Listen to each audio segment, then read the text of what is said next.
And you are watching another Blewett Blitz film review. He has that ability to, trust me, he definitely does. Just his ability to catch balls outside of his frame, his leaping ability, his ability to hang in the air, his yak ability, it's all there.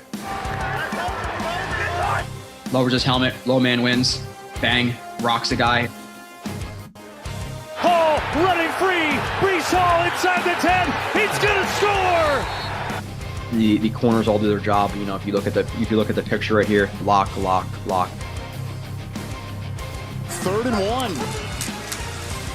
Stevens always drilled. What a great defensive play.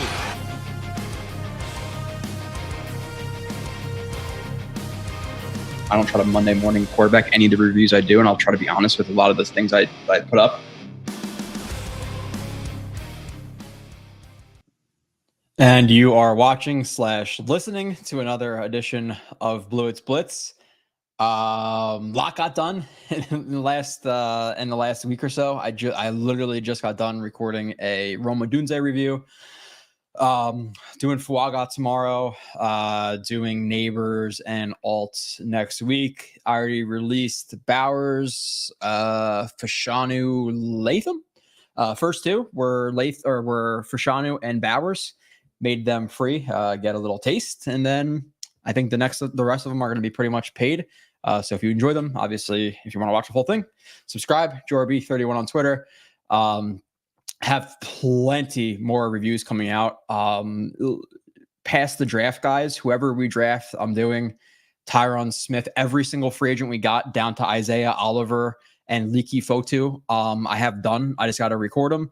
And then I have reviews of Sauce, Q, JJ, Quincy, Michael Carter II, Conklin, Brees, Garrett, maybe somebody else. I know there's Ruckert. I know McDonald. I know I have Titman. I know I have Carter Warren. So quite a few reviews coming out. So they're starting to pour out this week, and I appreciate all the support from you guys with the reviews.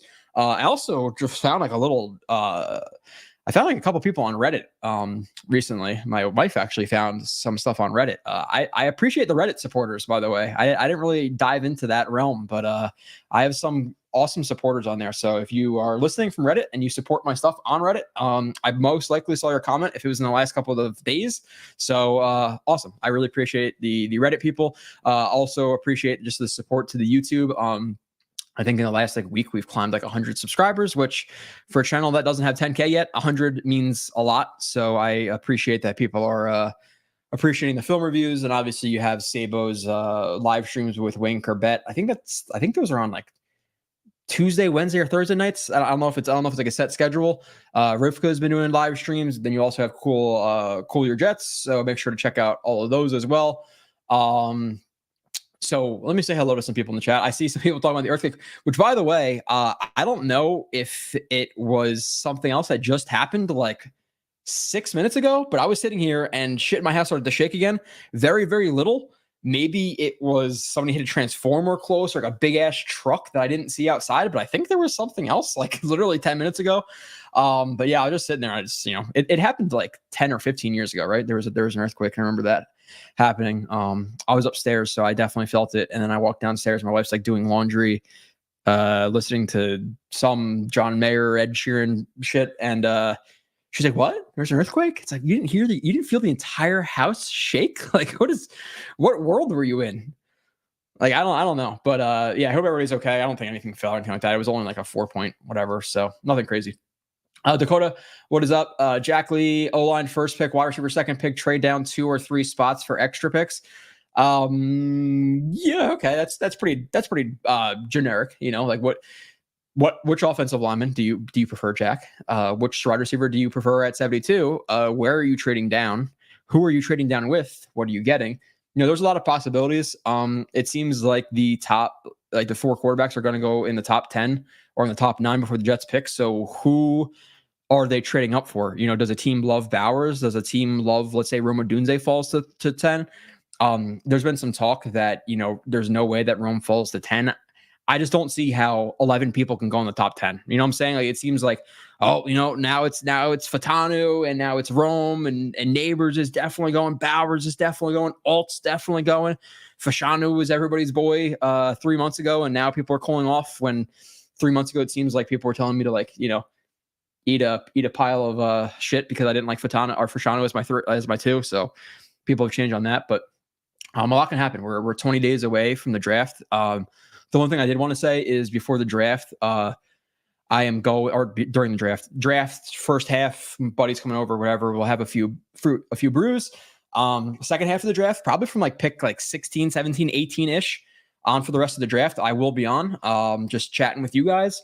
And then I think what I'm going to do, no guarantees yet. I got to figure it out. But I think for the day 2, I'm going to come on the stream maybe a little bit before the draft starts or as the draft's starting.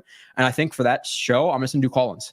Like nothing, no crazy, no crazy like long call-ins, but like a 5-minute limit.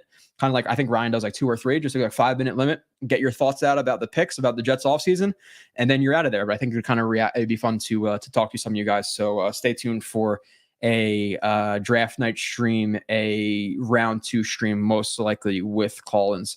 Happy tanking, let's go. Joey F and Blewett, the best to do it. I appreciate you. What's up, Lloyd? Harold says, love the reviews. Oh, cool. I watched them all from start to finish. With us moving more of a power scheme, I can see why you have Latham 1. I did like gas.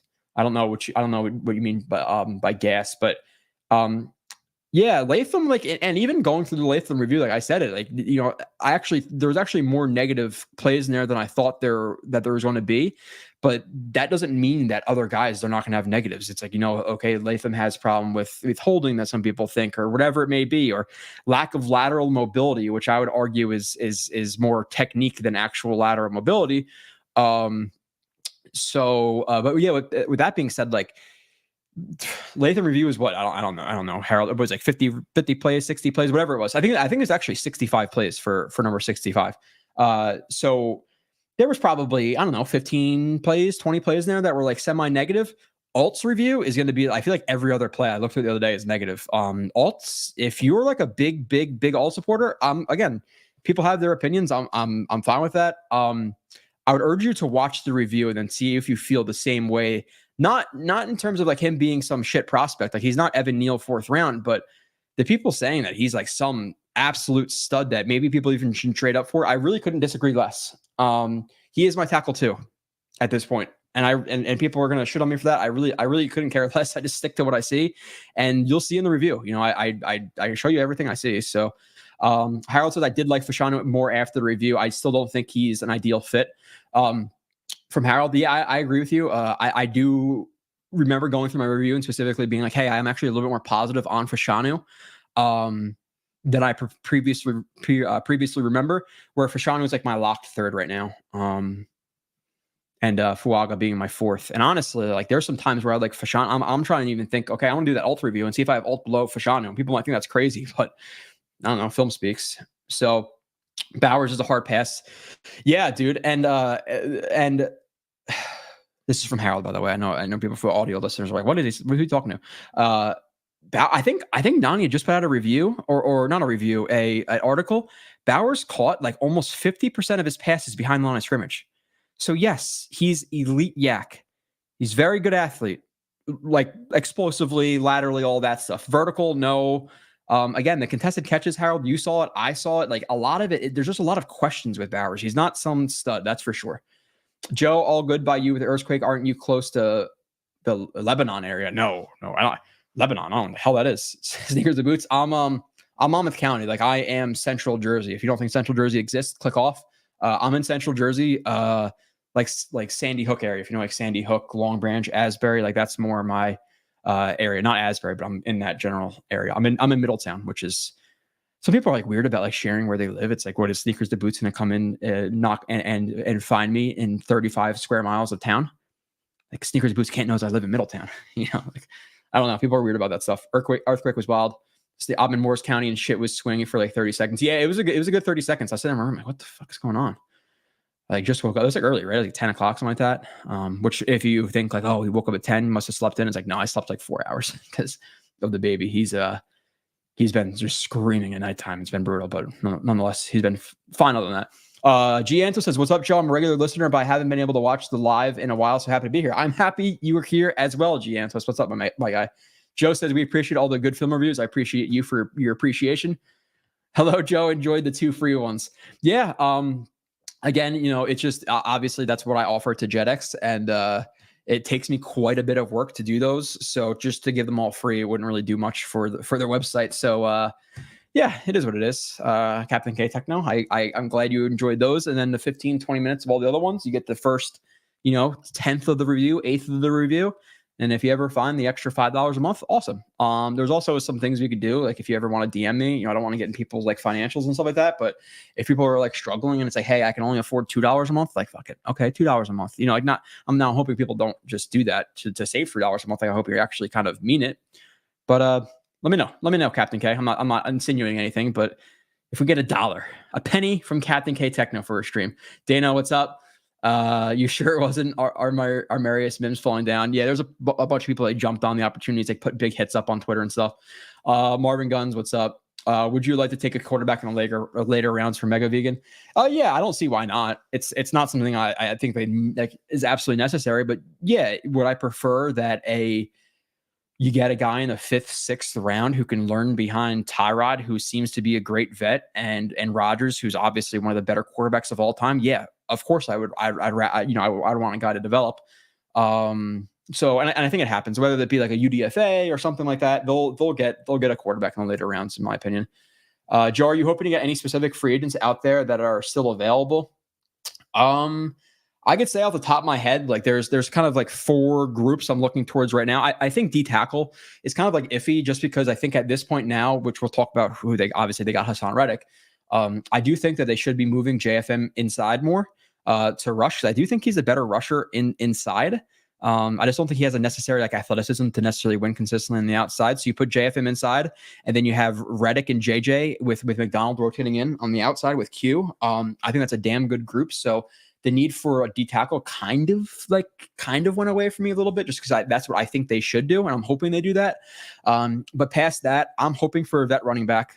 Now a vet running back does not preclude them from taking a running back in the draft. That's stupid. You could sign a vet running back, and if you pay him $2 million, who cares? He's running back 3 or even 4. So I like to get a vet running back. Now Zeke comes to mind. Rivka kind of told me like, hey, numbers are bad. Again, I don't just look into the numbers. Like, it could just be victim of circumstance, whatever it may be. But there's names out there. I just don't know exactly like who I want out of those names. Is it Zeke? Is it Hunt? Is it somebody else? Not necessarily sure exactly who it is, but I would like to sign a guy for like $1 million, $2 million. Past that, the safety market has been buyer friendly.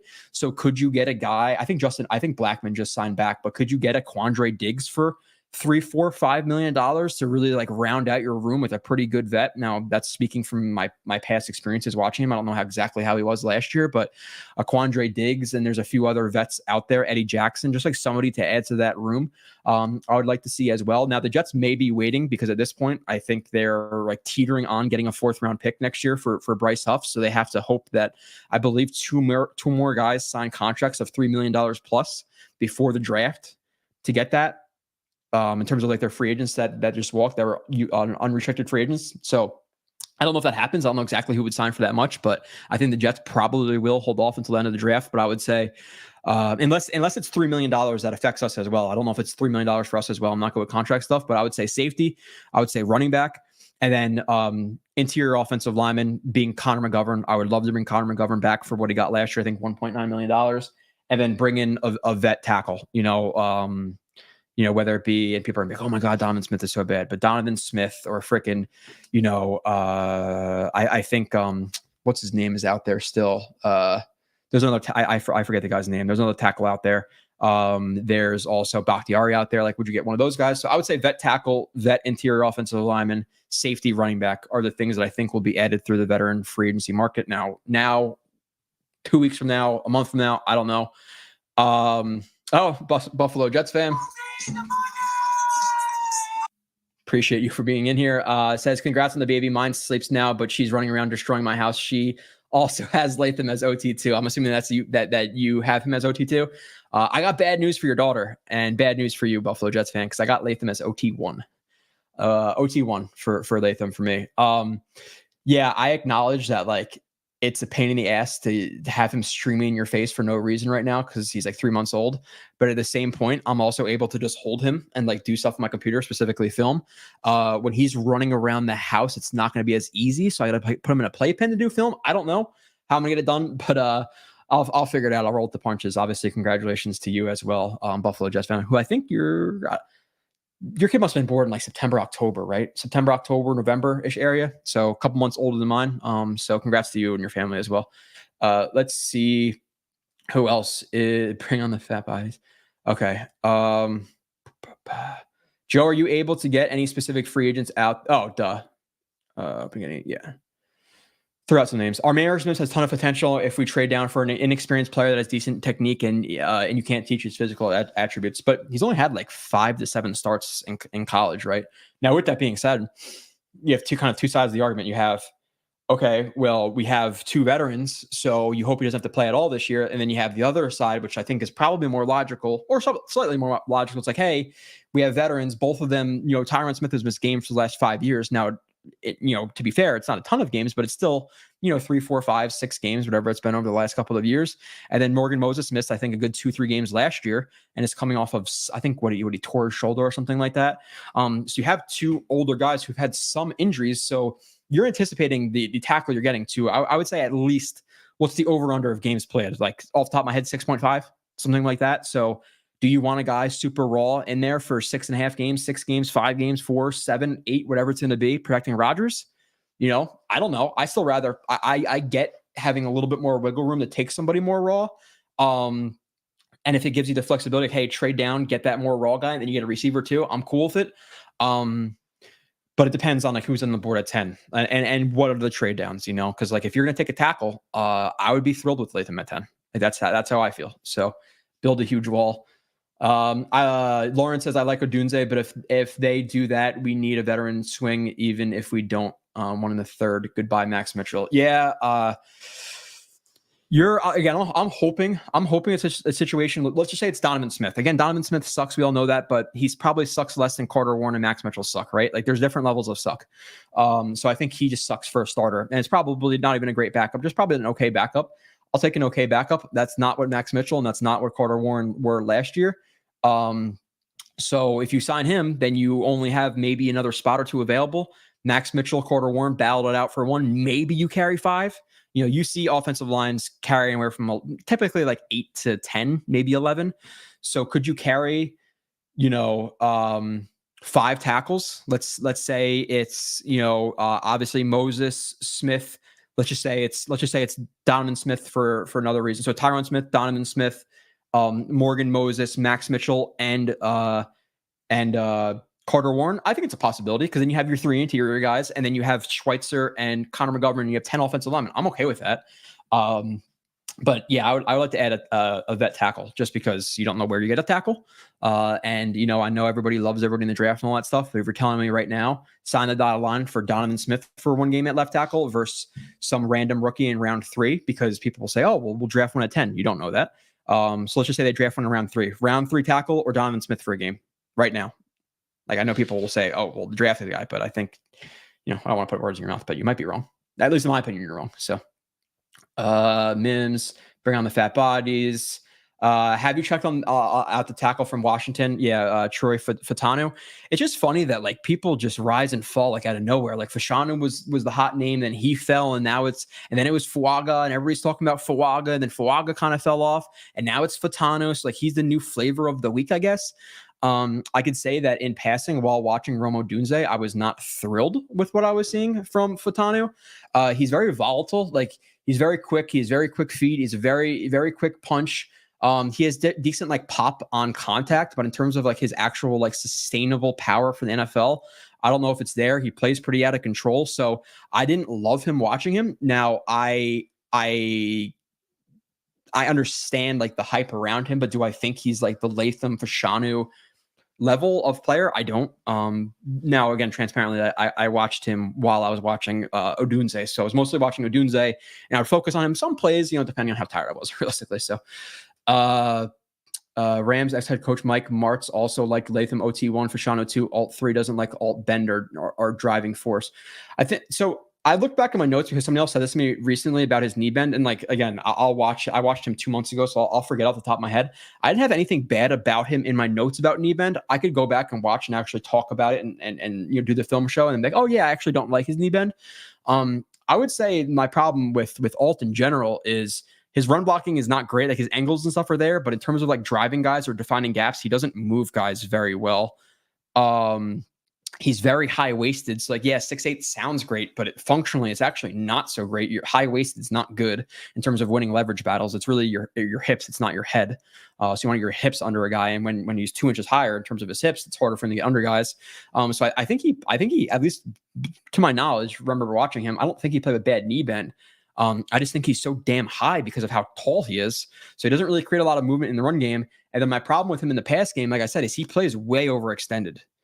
And I talk about that a lot in the reviews, and Harold can attest, and whoever else watches, like a lot of the pass protections, the initial punch, which is length and push, but the rest of the rep is lift. Like you gotta get under guys, get that latch and get them tight and lift them. It's not about holding a guy out like this. That you can't control a guy like that. And Alt did that a lot at Notre Dame, and it might work against Rutgers, but it's not going to work against Hassan Reddick in practice. So there are some flaws with Alt where I don't have him as one, and that's fine.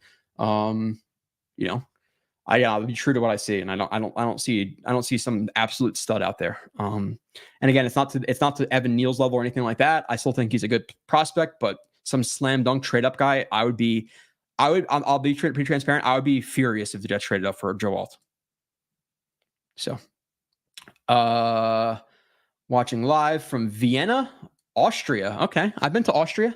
I was in Germany, and then I crossed the border for I guess a couple of seconds and walked whatever that bridge is. That it's like a hanging bridge with a clear bottom. I don't know exactly where that is, DLB, but I was there. I've been in your country. Kev, what's up? Hey, I'm lucky to catch your stream. I am lucky that you are catching my stream, Kev. It's the other way around. I'm the lucky one. Lauren says Bowers is scaring NFL teams.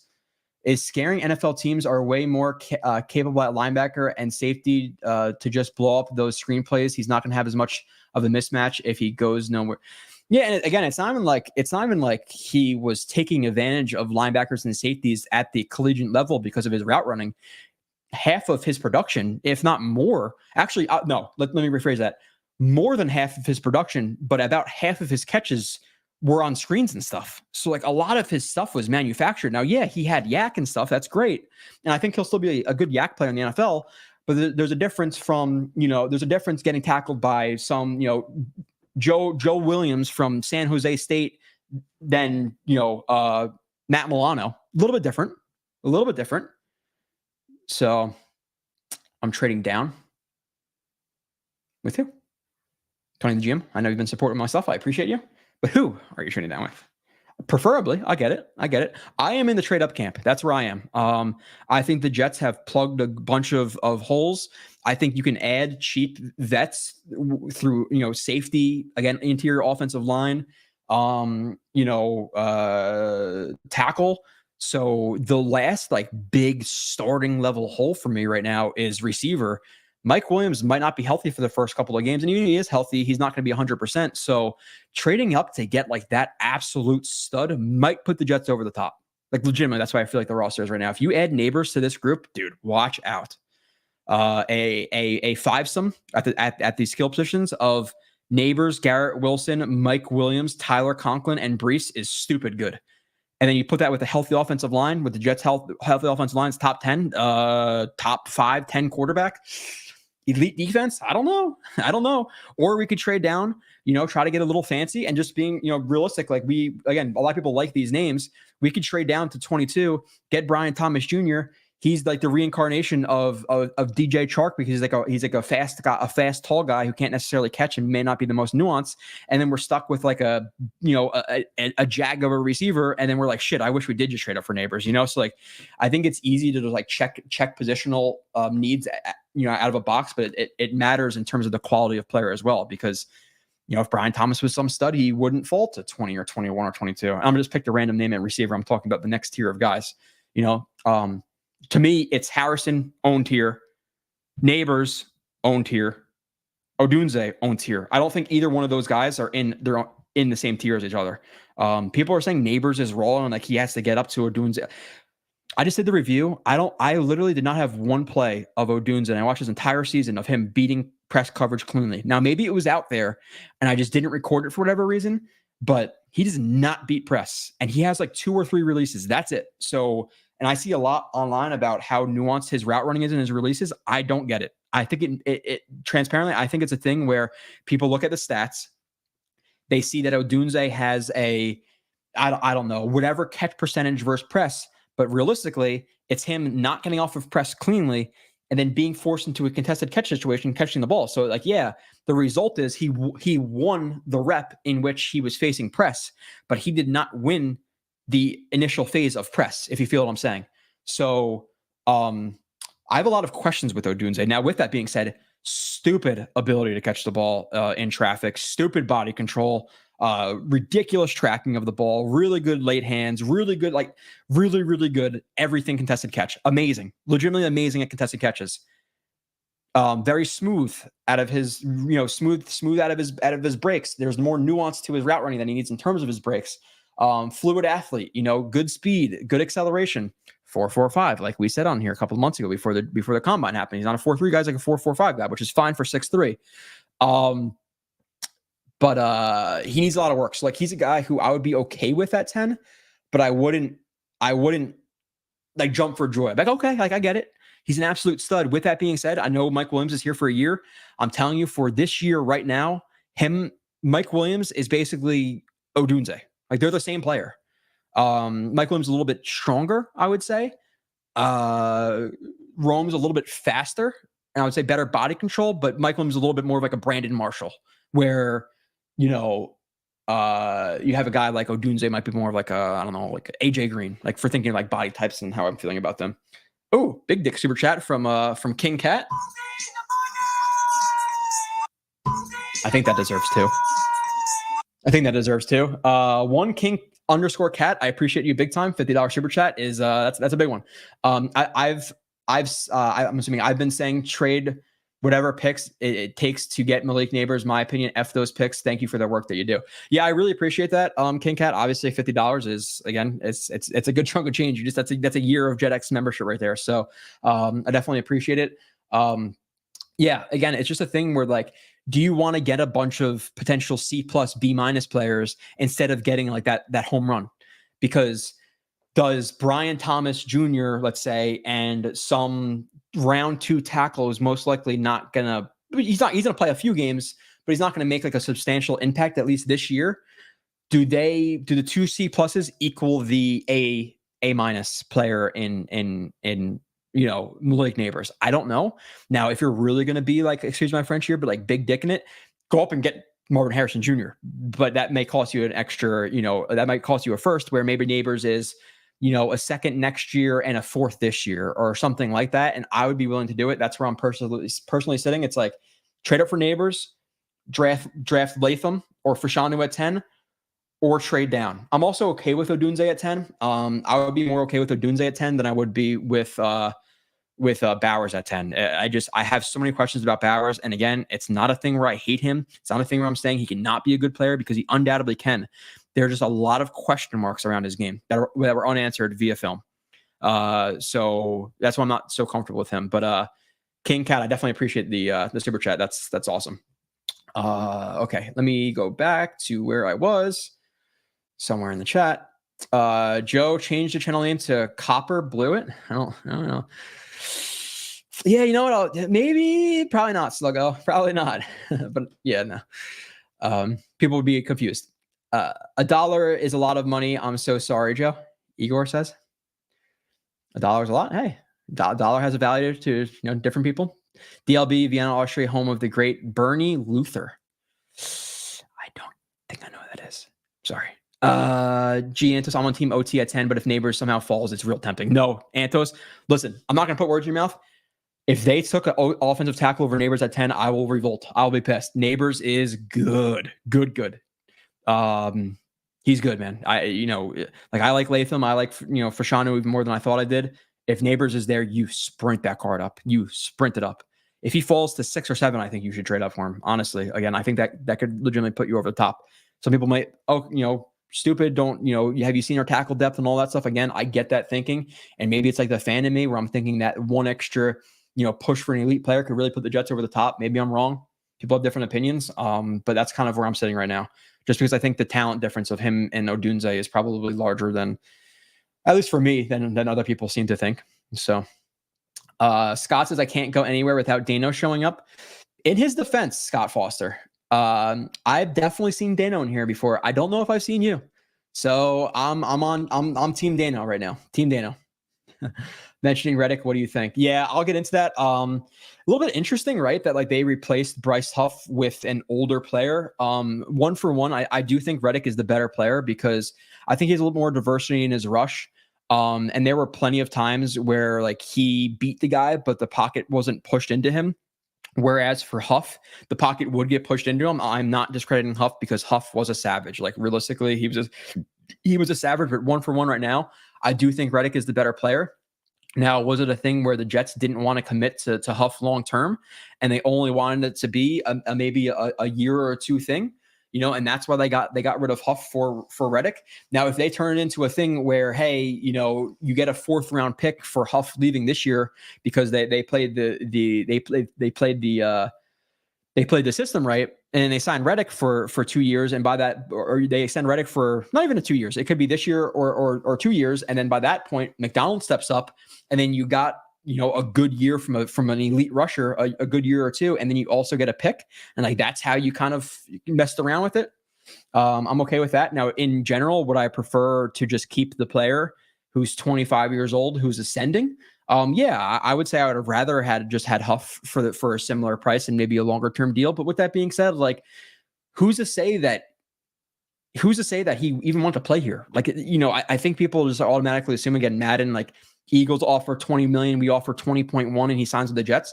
It could have been a thing where he felt, disrespected by the Jets by not extending him in the beginning of the year or even the year prior. It could be a thing where he doesn't like the taxes here.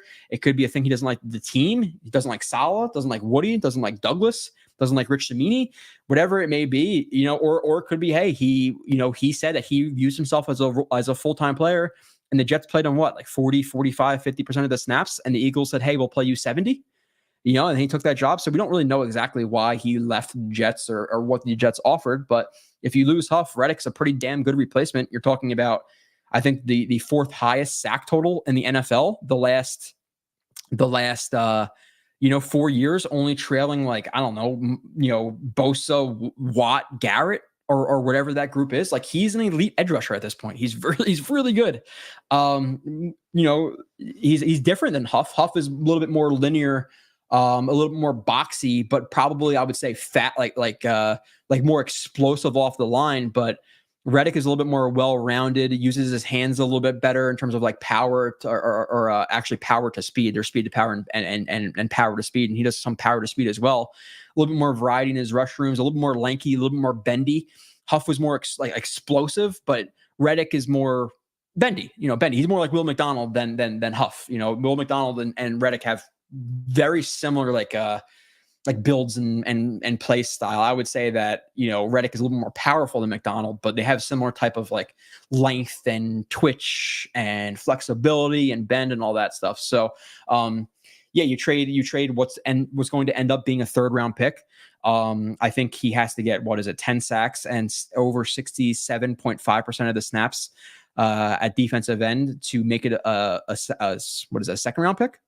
I don't think he's going to play, over 60% of the snaps, especially considering 1, the Jets rotation, and 2, they know that it's going to cost them that extra, that jump up from the 3rd round to the 2nd round. So you can almost guarantee that he's not going to play that amount of reps unless you have an injury, which is unfortunate.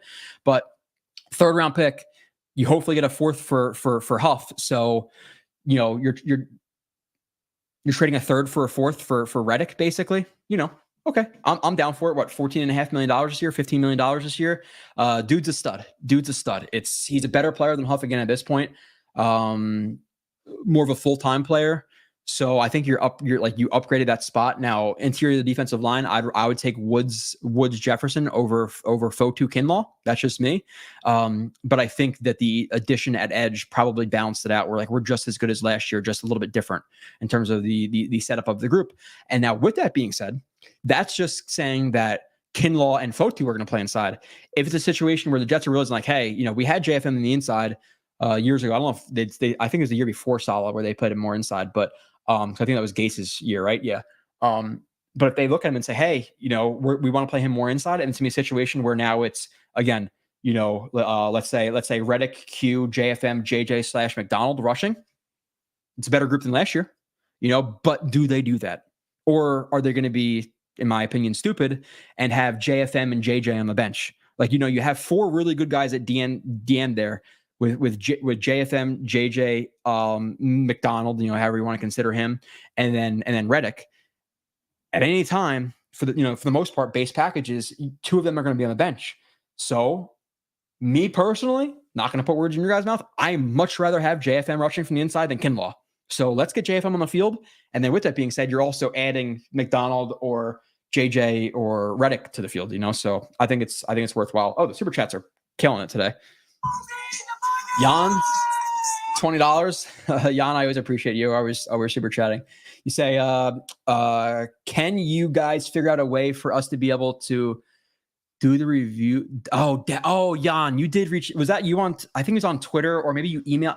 I forget. You did reach out, and I'm a douche for not answering you because you're one of my biggest supporters, and you actually come to the tailgates and shit. So I feel like an asshole. And Jan can fucking throw me over 4 cars. So he's like 6'9", 800 pounds. Not fat, just built. Jan's a big guy. So I should not fuck with Jan. I don't know, Jan. I will look into it. I don't know. I am not technically savvy at all. I could barely operate Microsoft Office. So in terms of the behind the scenes technical stuff, that's Sabo and that's Nania, but a lot of Sabo. So I'll figure out if you can download it from the website. I don't know. But it's something about like a car trip or a plane ride or something like that and you want to watch. That's my bad for not answering you, Jan. However you get back to me, just like DM me on Twitter or like send me an email, joe.blewett at jetsxfactor.com. And I'll get back to you about that. I'll figure it out, but I appreciate you. I'm sorry for not answering. Another one, Daniel Murphy. Who's this year's Evan Neal to you? I remember you saying he wasn't even worth even a 2nd round pick. Yes. Yeah. I did not like Evan Neal at all. Again, I feel like people just get him in like think tanks, and for whatever reason, like Alabama tackle, big upside. We all love him, but there is people I respect. I'm not going to throw out names, but like I think I've said them before. But I had him as like their best player in the entire draft, and I have no idea how. There are certain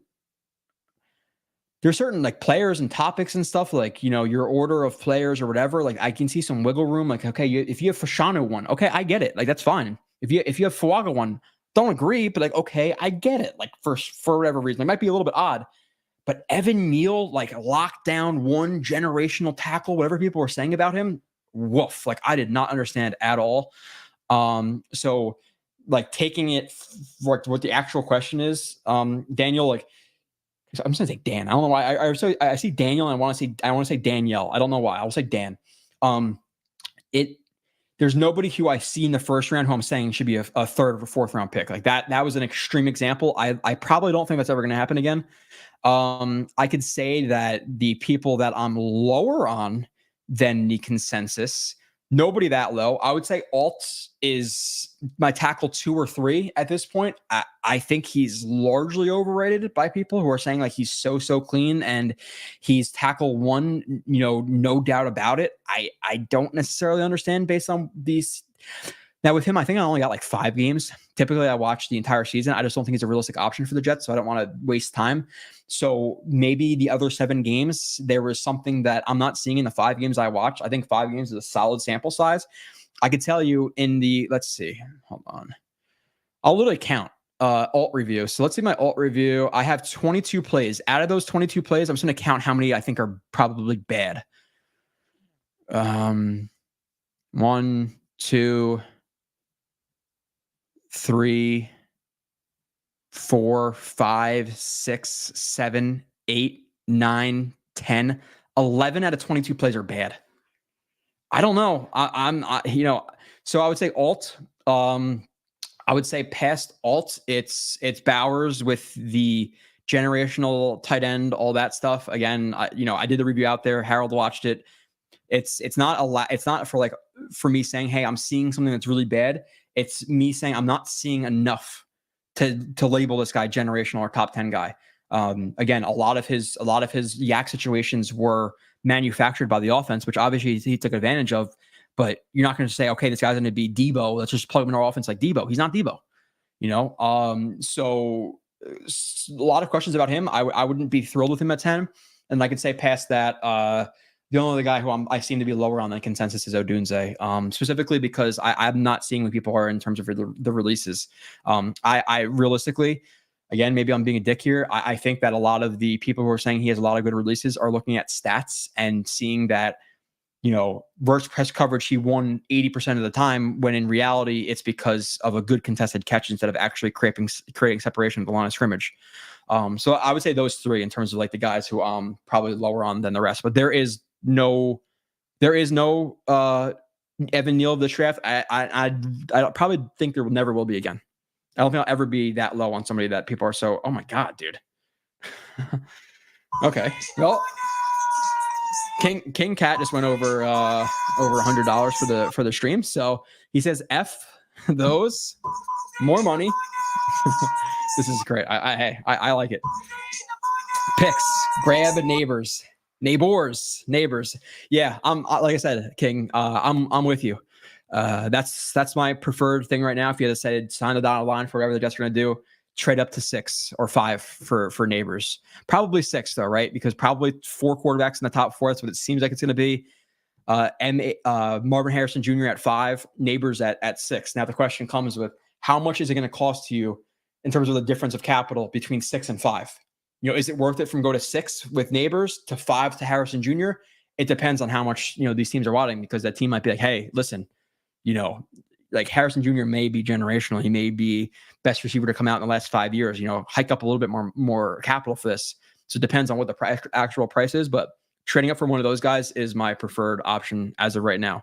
Now I get that you could trade down, stock the cupboard a little bit more, but to me, it just feels like you need that one more piece to really push it off the edge, because you could get a tackle in the 3rd round, and develop him. You can get a tackle in the 3rd round and Bakhtiari and McGovern.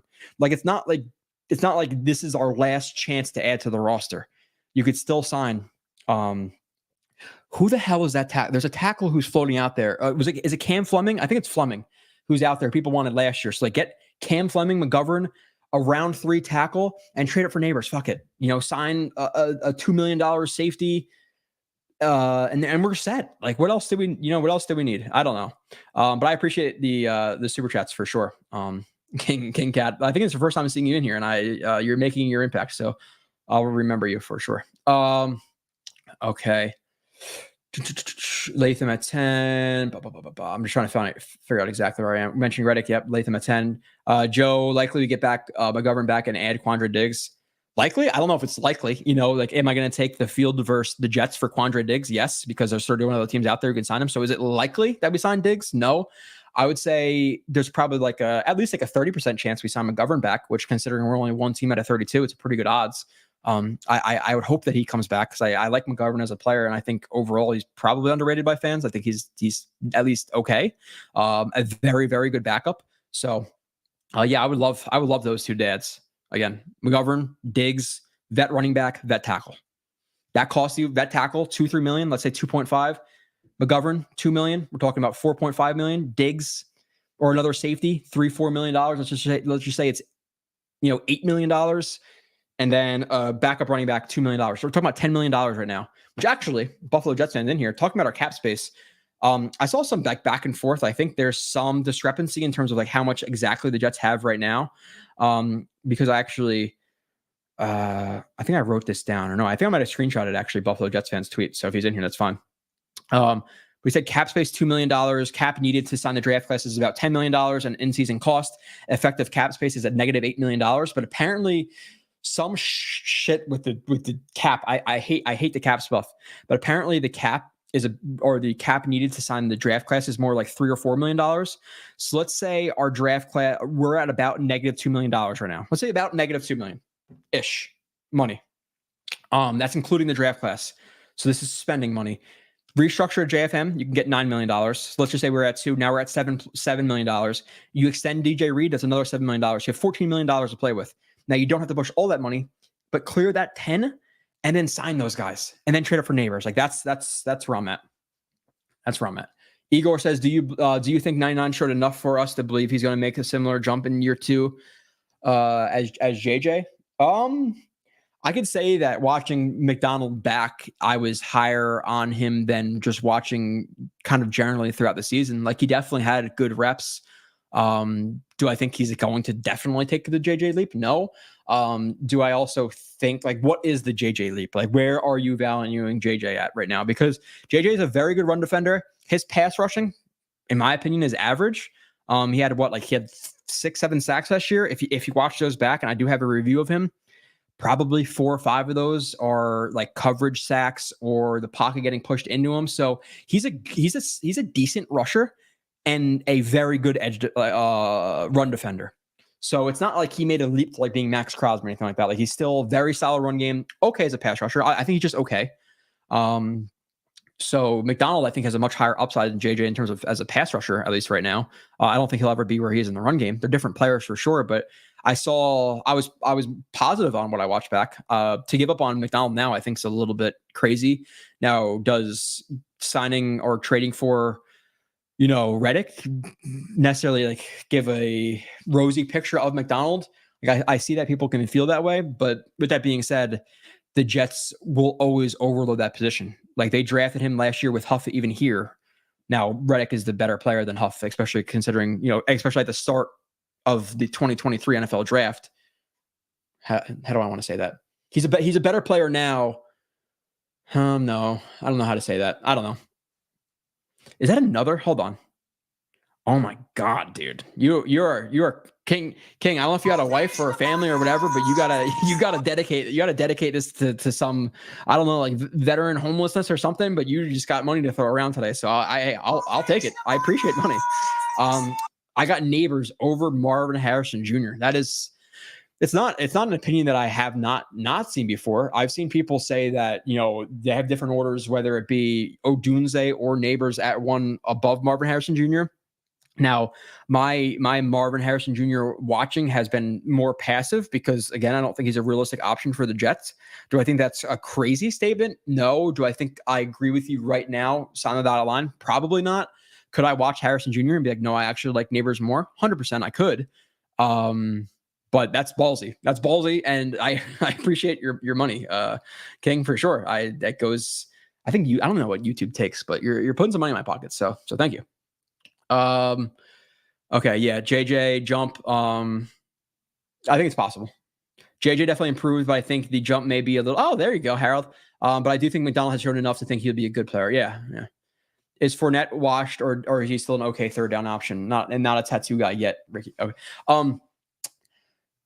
I don't want to speak to it because I don't know. Is Fournette washed? Where was he even last year? Was he even on a team last year? I don't know. So probably just because I haven't heard his name in a year, most likely, but I could be wrong. Kev says, where do you rank Fatano, or where do you rank him? I guess, where do you see him at guard or tackle? I think it's a fine option. Depends on what team you're getting drafted to. I think it's a fine option to try him at tackle. If they fail, go to guard. I don't think it's a bad thing. Where do I see him off in my initial watch? Probably guard.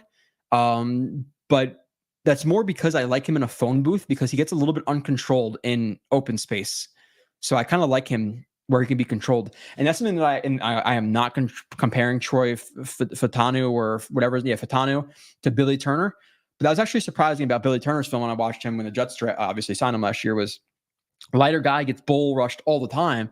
So you'd think you'd want him at tackle, but he was actually better at guard, in my opinion, because he had less opportunities to be like, I don't know, like a baby giraffe in the open field, So Martin says, do you see a scenario where the Jets trade back about 5 spots in the first round and get only a 5th rounder back, but we traded Lazard also? Would I trade back 5 spots for a 5th rounder?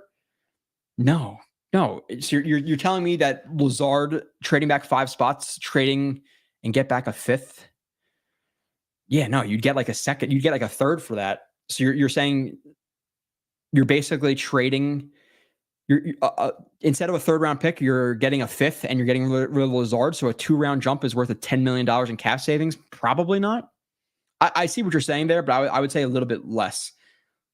A little bit less. I don't know who's taking Lazard. I really wish he could be off the team. I don't know. Thoughts on Adonai Mitchell? He's one of my favorites. I don't know, Jesse. I have not watched Adonai Mitchell.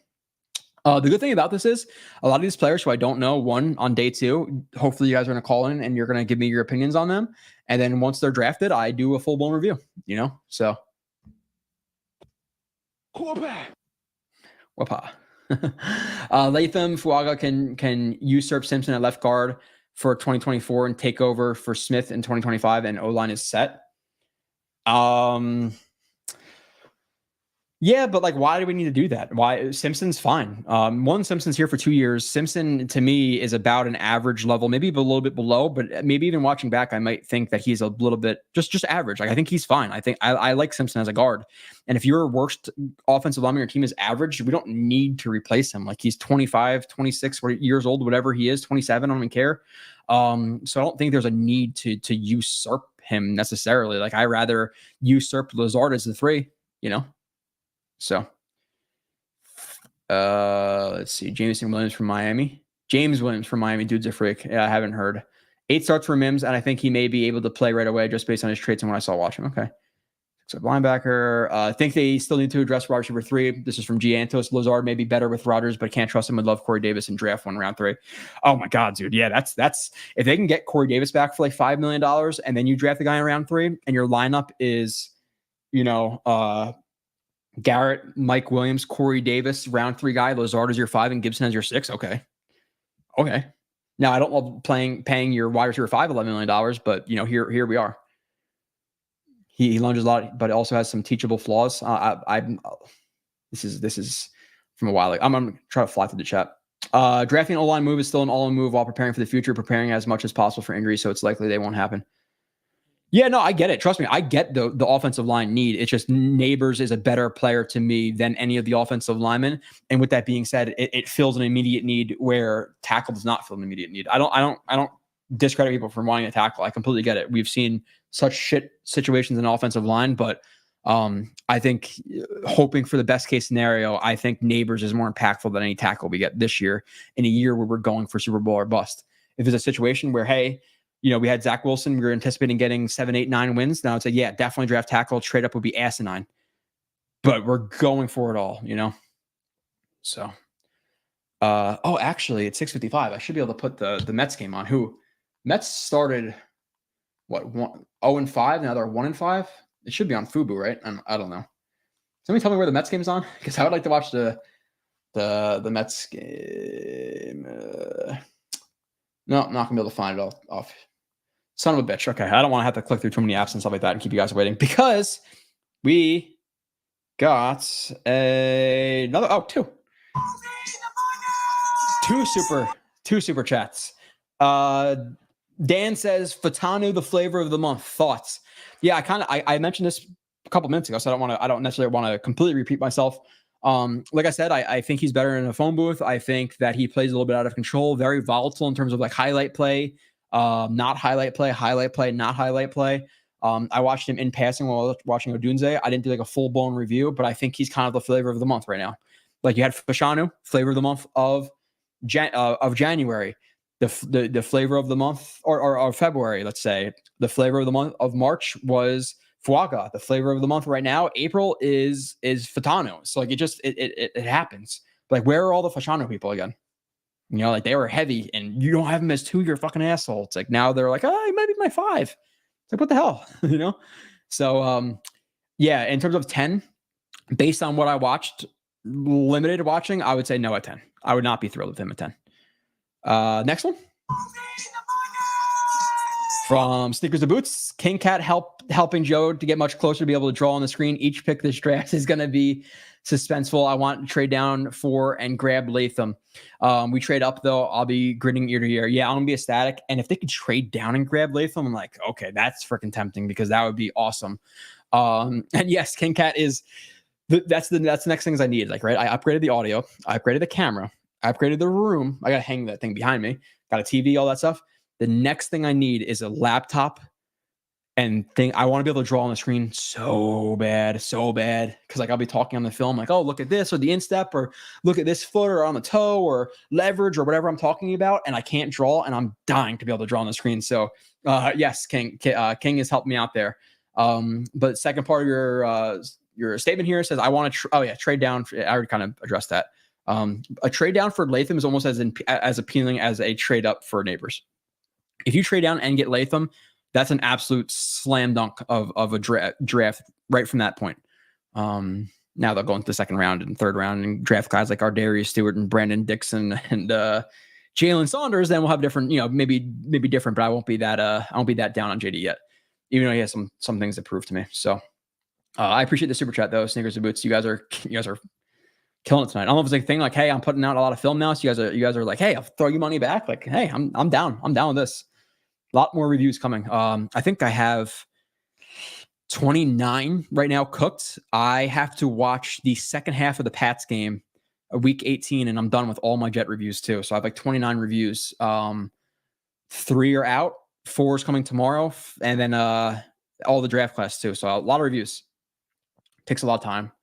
Okay. Iowa or UConn tonight in terms of like college basketball. Dano, you might hate me for this. I'll be honest, I really couldn't care less about college basketball. It's just not my thing. Like I'm pretty much 4 major sports and that's about it. I'll watch like national championship games. I'll watch, Final 4, Final 2, whatever it is. But in terms of like me wanting any team to win or having any semblance of knowledge about Iowa or UConn, I couldn't. I don't know. So if Alt falls, you taking him? Yeah, sure. I would take him. For sure, I would take him. I just don't think he's a guy like top 5 slam dunk guy you trade up for. If they trade up for him, that'd be terrible. The old meat hooks. Good evening, Joe. What's up, Meatball Parm? Fatanu is the pick. The guy is a stud, can play left tackle and guard when needed. Yeah, again, I think a little bit of the flavor of the month with him. John, Matt Houston, do we really want to build a wall? Last time I heard a bunch of people talking about building a wall. I'm not going to get into that. Nope. Not getting me there, Matt. Tuning in late, sorry, rewinding from the beginning. Okay, John. I'm still probably behind you in the chats. What if Alt or Odunze falls to 10? Who you choose? Alt over Odunze. I wouldn't be mad at Odunze. He'd be like a solid B- C+ pick to me, which is fine. Like I'm okay with that pick. I'm just not sprinting around my house like I did with Sauce. Like when Sauce was drafted, I freaked out. I really, really wanted him. I really don't see Fatano as a guard. I didn't see that much that level of physicality. I will try to So I thought he played with a lot of physicality and he plays with a lot of power, like on punch. But in terms of like anchoring down versus a good bull rush, I don't see power from him. So that's the only thing I'm worried about on the interior. But I also feel like he jumps on guys so quick that the power doesn't matter as much. And it's like almost something that, and I'm not comparing him to Tyron Smith at all, but something that Tyron Smith's really, really good at, which you'll see in his review, is he'll like 45 degree or jump set guys, which is basically just a quicker pass set to close that ground quicker. And he'll hug technique you, which typically is bad. Like you don't want to give up control of your chest, but Tyron Smith gets on you so quickly that instead of, let's say, a typical vertical set, he's 5 yards away from the quarterback on point of contact, he jumps on you so quick that you're 8 yards away. So he can afford himself 3 or 4 yards of getting bull rushed because he's hugging you. Now he's containing you. And then he anchors down by the time you're even close to the quarterback's lap. So it's kind of like a similar thing. I think that Fatanu could do. So, but in all seriousness, do you have a breakdown on Odunze? Interesting prospect. I have a lot of questions I'd like to hear your opinion on. Yeah, Matt, I literally just recorded it before I got on here. So I'm assuming it'll be up tomorrow or the next day. So if you have a membership, awesome. If not, the first like 15 to 20 minutes will be available. Again, like, I don't want to play with people's money. You could sneeze and spend $5 nowadays. It's $5 a month. So even if it's a thing like, hey, I'm going to wait for these reviews to go out. I'm going to try a free month membership. I'm not trying to tell you guys to get right on the system, but try a free month membership out and just binge them. or, have it for 2 months after the draft is all done. You don't want to watch anymore. You don't care about the Jet players, then cancel it, but get it for a month or two and watch them. I'd appreciate it. Hit the like button. I appreciate that, Harlan. Thank you. I don't know how to tell how many likes I have. I don't know how people do it. I'm on StreamYard and all I see is three likes. I think from Facebook. I think that's all there is. So how do you even check likes? I don't know. But yes, throw them out there, please. Bill Pullen is not convinced Joe Alt will be an impact player. Yeah. Can Joe Alt be a bust? Yes. Is that mind-blowing? Like, there's a possibility. There are people who bust out at the top. Plenty of tackles. Jake Matthews, whoever. I'm sure there's plenty of good examples. I can't think of anymore because they fell out of the NFL in a couple of years. Also, do we have any cap space left? Yeah, we're kind of like -2 right now, but we can plenty of adjustability. I think farthest we trade up would be 8 with the Falcons. Yeah, the problem is, do Neighbors in my mind, neither of Neighbors or Marvin Harrison Jr. going to be there, right? Because you have the Chargers, you have the Giants. Who's at 7? What's the draft order? You have the top 4, right, with the quarterbacks, NFL draft order. I forget who's at 7. Order. Watch. Like, I'm just going to try to find the simplest shit on Google, and it's going to take me like 13 different apps, give me an ad, not talk about it. Give me some facts from fucking 1946 when the draft started. Like, it's all stupid bullshit. Tennessee. Okay, so Chargers need a receiver. Titans could, I guess, technically use a receiver, but they're probably a lock for like Alt or one of the tackles at this point. And Giants, like, why? The Chargers have like Josh Palmer as the number 1 right now, I think, and the Giants have Jalen Hyatt. So I don't see how either one of the receivers falls past 6. If they do, there's a world that happens. Maybe the Chargers take Alt, and then the Giants take Neighbors, and then the Giants take Marvin Harrison Jr., which I would hate. Tennessee takes Fashanu, and then we trade up to 8. I guess it's possible. I wouldn't bank on it though. Just like I wouldn't bank on Latham being there on a trade down, because if people have a similar mindset than me, then Latham is the first or second best tackle in the draft. So the shiny weapon is awesome to have, but Rodgers can make a lot of players look good. He got Lazard to steal $11 million. Yes, but also with that sneakers to boots, if he could make Lazard look that good, how good can he make Neighbors look? So like, you look at it from, he can make bad players look good. What can he make great players look like? I like the idea of trading up for Neighbors. Him and Wilson and Brees would be a nightmare for years to come. And then on top of that, you have a solid tight end in Conklin, solid receiving tight end in Conklin. And then Mike Williams is a contested catch monster as well, which is perfect for Rodgers' game. You have Garrett, who wins off the line quickly. Rodgers like to get the ball quickly or throw it vertical. You have 2 receivers who are perfect for him. Even though Garrett Wilson, his review, watching back, very, very good. His contested catches situations in 2023 were pretty brutal. He's really got to improve on contested catches, because I don't know, he seemed like he was like 10, 20% maybe contested catcher. So, is separating athletes by 0.14 seconds realistic? Snowball, if you're still in here, like, formulate that. But like, what? I don't know exactly what you're asking. Is separating athletes by 1.4 seconds realistic? Are you talking about, like, does 40 matter that much where 0.14 seconds matter? I'm not sure exactly what you're asking there. I'm sorry. Love Neighbors, but we should hold on to next year's first. I don't think it has to take next year's first. I think it could be, a second and a fourth next year, and maybe a little bit of a sweetener, So I don't think it has to be a first to move up 4 spots. Dip into next year's draft and get that home run receiver in top. Oh yeah, again, second rounder next year and a 4th this year for Neighbors. Sign me up. I'm for it. Jay says agree. All in. Go get impact players instead of trying to get more picks. At a weapon, me too. No way he falls. Neighbors, no brainer. Yeah. No, I'm lucky to catch your show. No. Kev, I'm lucky. I'm lucky that you're lucky. That I'm lucky that you're lucky that you're catching my show. I like the idea. Yeah. Okay. Neighbors will either be the first receiver chosen or go to the Giants at pick 6. No way he falls a Jet to 10. Yeah, Stanley, I'm with you. I think Neighbors' floor is 6. Absolute floor, rock bottom. Like, shit happens in the draft. Maybe he falls to 8, 9. Like, it's possible. I severely doubt him getting past the Giants. And I do not want to see Neighbors with the Giants. Huff really wanted the playing time? Yeah. It's possible. You traded 5 for Neighbors. If you traded 5, I think you may be able to get Marvin Harrison Jr., which would be ridiculous. Is there a way I can talk to this and say Mets game? Like, why is this not? I'm so pissed. I can't with the Mets. I can't.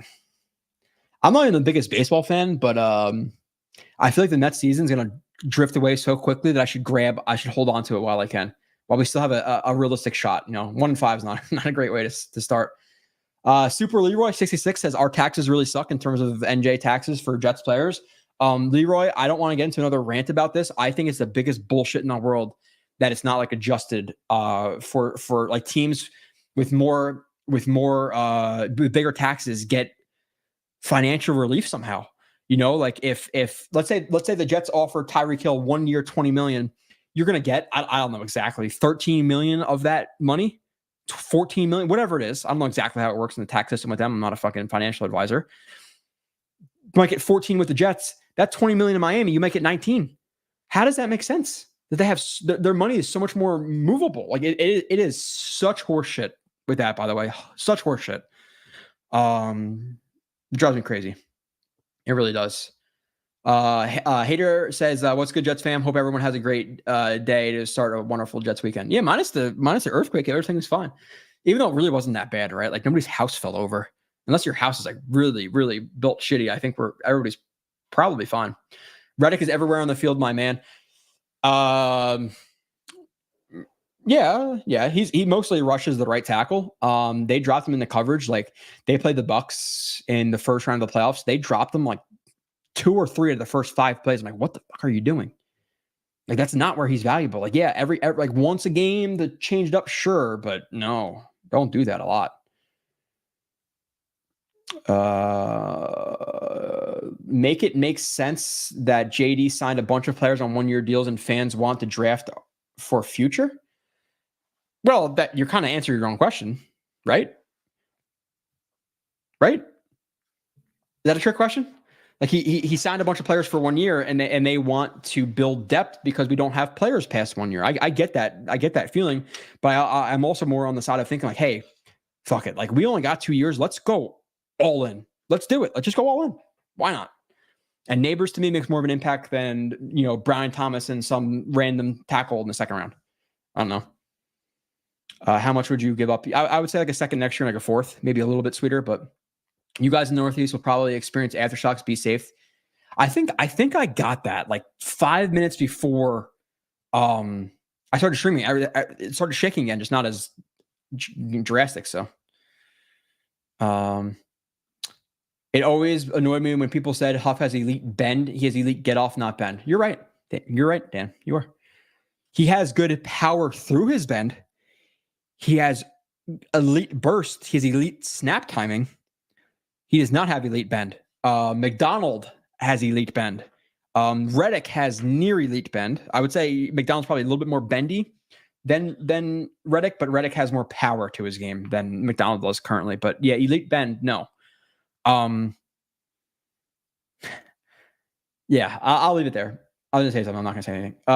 Mike, I know you'll watch it back. Shit, I missed the beginning of the stream.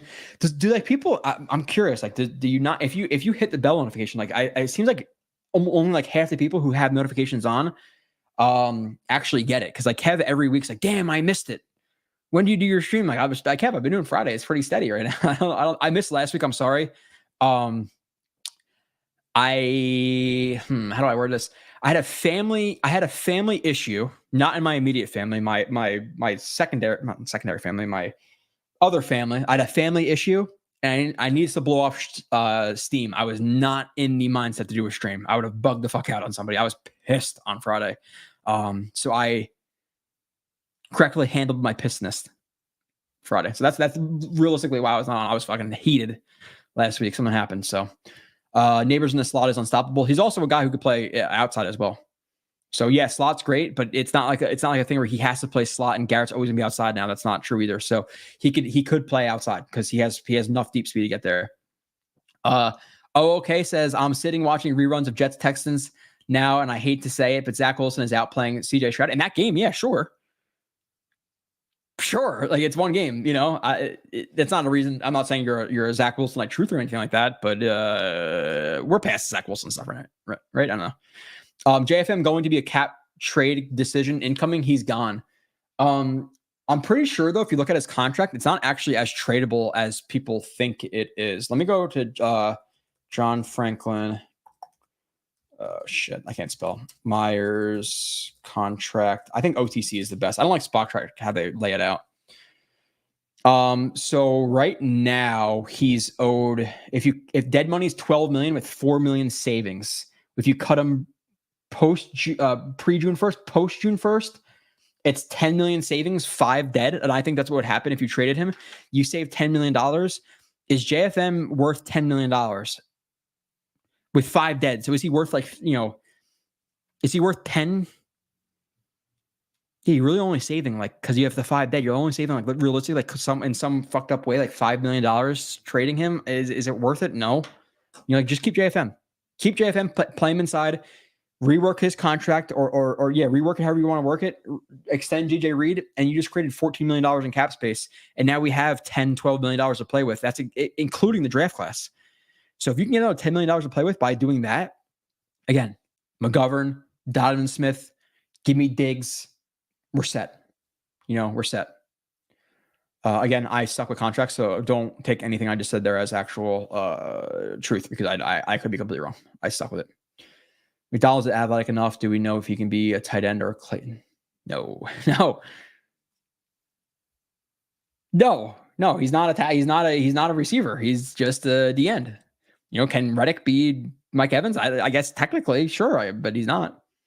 McDonald's a little lackluster this far. I would say sure for a first round pick, but based on the opportunities that have presented themselves, he's done fine. He's done fine. It's not like a thing where I watched him last year. I'm like, oh my God, he's so bad. I want somebody else. Jesus, I just saw this again. I thought it was just one of the last ones. What the hell is even that? I'm just going to keep throwing sound bites out there. Wide receiver 1, Neighbors. Wide receiver 2, Marvin Harrison Jr. Wide receiver 3, Brian Thomas. 4, Adonai Mitchell. Odunze is a tad overrated in my opinion. Only person we're trading up for that's realistic is Neighbors. If we don't, so you have that big of a gap between Neighbors and Marvin Harrison Jr. That's wild.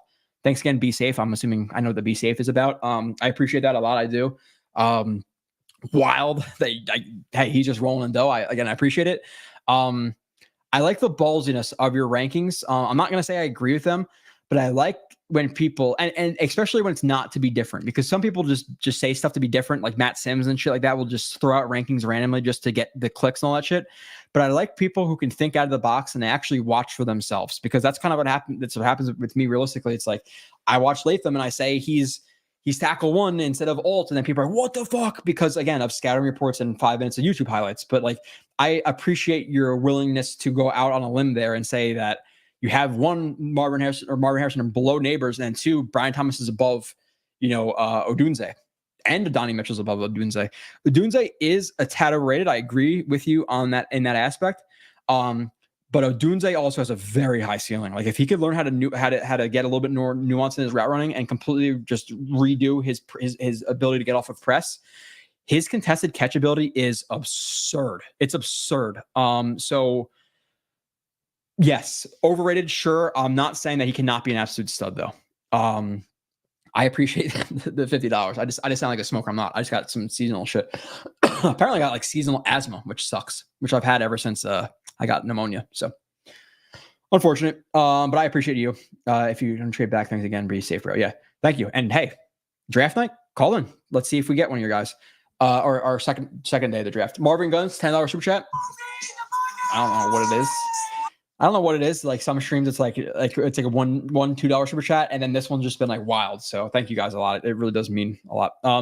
Any news about Corey Davis? No, none, Marvin. The only thing, at least from the last couple of weeks, what we initially heard was he's getting reinstated. The Jets relieved him of his contract, and then we heard that he's looking to potentially go back to Tennessee or play closer to that area. I think he's from the Tennessee area, so the Panthers, some team around the that area of the country. So that's apparently what he wanted to do. So it seemed like he's a little bit reluctant to come back to the Jets, which in my fandom mind, I'm like, screw that guy. We don't need him. But on the other side of it, I'm like, Corey Davis is still a solid receiver 3, in my opinion. So I would take him, but my fandom's like, fuck that guy, So no news other than, he's been cleared of his contract, and apparently he wants to play in that area of the country. Is that true? I have no idea. Realistically, I have no idea, but I would love Davis back. But thank you, Marvin. Wild. Davis has still not been cleared by the NFL as of 4-2. Like in terms of him being reinstated to the NFL, like it's a clear physical. I'm assuming that's a pretty easy process. I don't know, hype. I'm assuming it is. So if the Jets wanted him back and he wants to come back, it'll be, I'm sure, a pretty smooth transition. It's just, does he actually want to play for the Jets? Which to me, it's kind of like, dude, you left last second and now you don't want to play for the Jets. It's a little bit douchey to me to like not fulfill your contract. The Jets to do you a favor to release you of your contract, and then you to say no, I don't want to play for you guys. It's a little bit screwed up to me. It's not. I don't think he's clear of like any criticism for just leaving and being like, no, fuck you guys, I'm playing in Carolina or with the Saints or again whoever's in that area, Falcons. Okay. Jets going 20-0 this year. Fuck yes. Down with it. Yeah, 20. You're at the right game. Just landed. Go Jets. Joe, where'd you land from? Simon? I'm getting some and this is me just being bougie. I'm getting some travel, lack of travel, jitters right now. Like me and my wife, definitely traveled a lot before we had the baby, and now we've had him, and we haven't really done much since he's been pregnant. So I am getting the itch to go somewhere for sure. Never bought into the Neil hype. Good for you, Sluggo. For sure. Byron Murphy looks like a beast. I'm wondering if the Jets would draft him if he's the best on the board. I can see. I think this is a wild card. Chris, it's if the Jets were to trade down, and again, this is not something I'm advocating for. If they were to trade down 7-8 spots, and then they grab Byron Murphy Jr. and you have Byron Murphy next to Q at that defensive line, stupid overkill, but I could see it happening. Not that I'm advocating for it.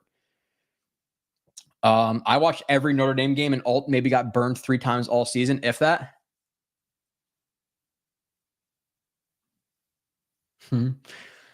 Okay. Hold on. Give me a second now. Give me a second. Share screen. And again, I don't know. I recorded these plays probably two months ago. I don't even know. So we'll just watch real quick. Let's go through some alt stuff. Duo, good. Combo overcommit. Combo movement over. Oh, is this an overcommit? Overcommit. So we got left tackle. Okay, that's not what I was looking for. Feet freeze. Let's go left tackle. Okay, get on the run there. Passive hands and feet. Let's see left tackle.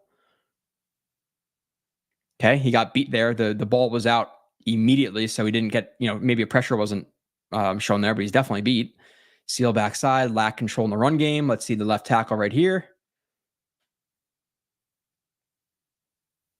Okay. Combo, long speed, feet stall, tip to tip. Okay, left tackle right here.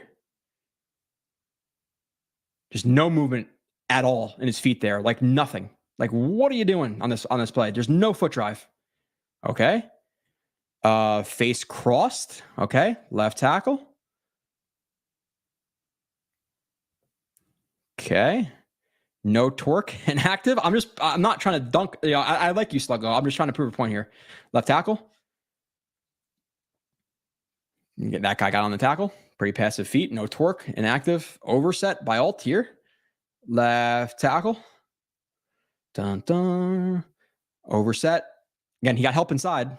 Still not good in terms of the process there. Now, again, when you have help inside, you have a little bit more credence to go to the outside. I get that, but we'll dissect that a little bit, obviously, farther in the actual film shows.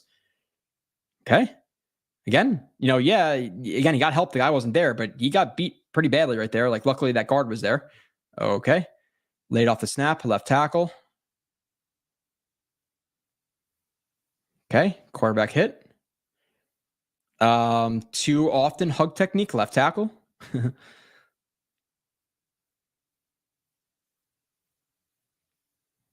Too often hug tech. Okay, I'm just talking about. I'll go through review. I'm not sure exactly what that one's about. Okay, sustain run. Okay, yeah, guy got inside. Him. Obviously, he tripped up over some traffic there. But if that running back was there, okay. It's again, nothing brutally bad, but like he's not some stud slam dunk pick, like never gets beat. Like he got beat a couple times there, right? Like I'm not crazy. I don't know. Goddamn, another super chat. Hype.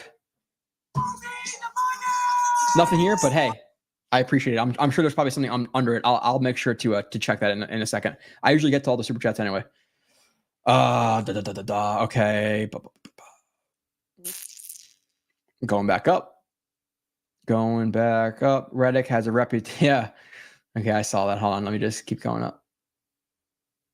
Okay, I'm back.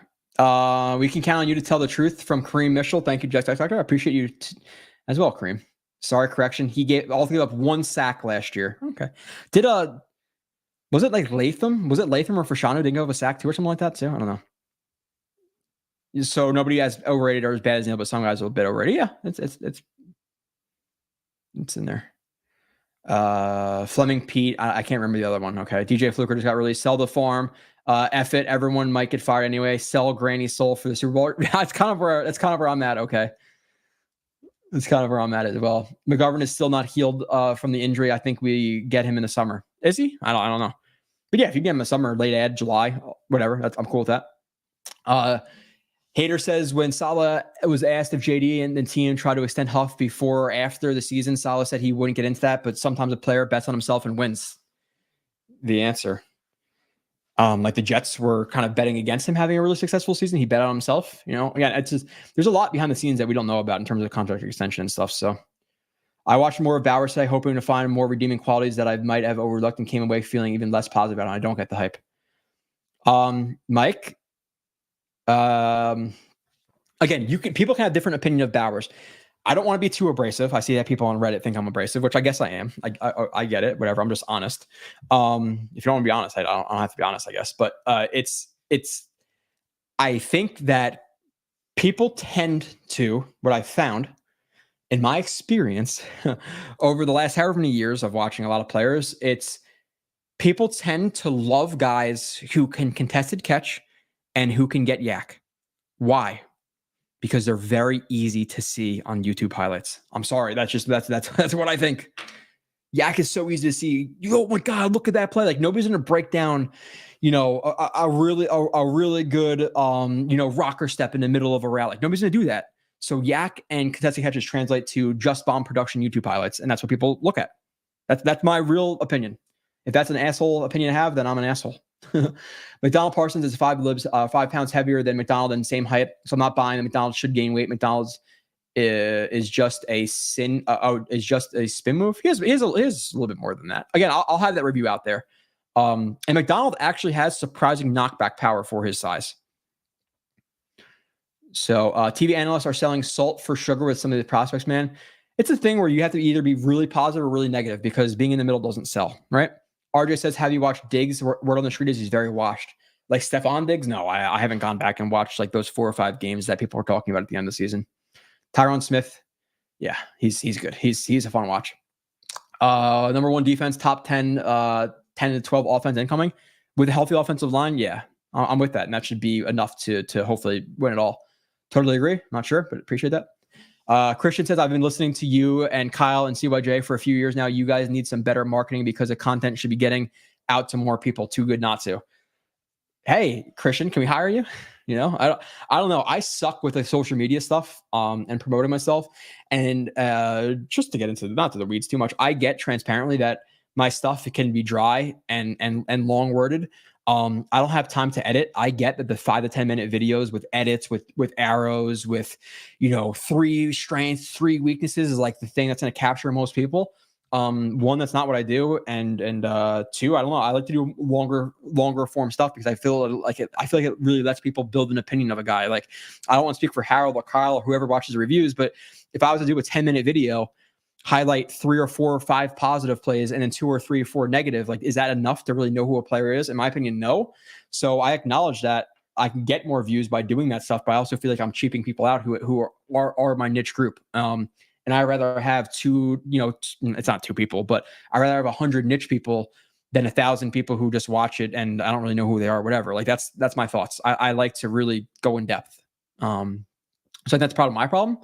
But hey, if you want to, if there's any guys out there who want to get maybe even paid to freaking cut up my shit, cut up 5 of my plays, make it its own video, and then I promote it as a 5 to 10 minute video with still the longer ones, maybe something to think about in the future.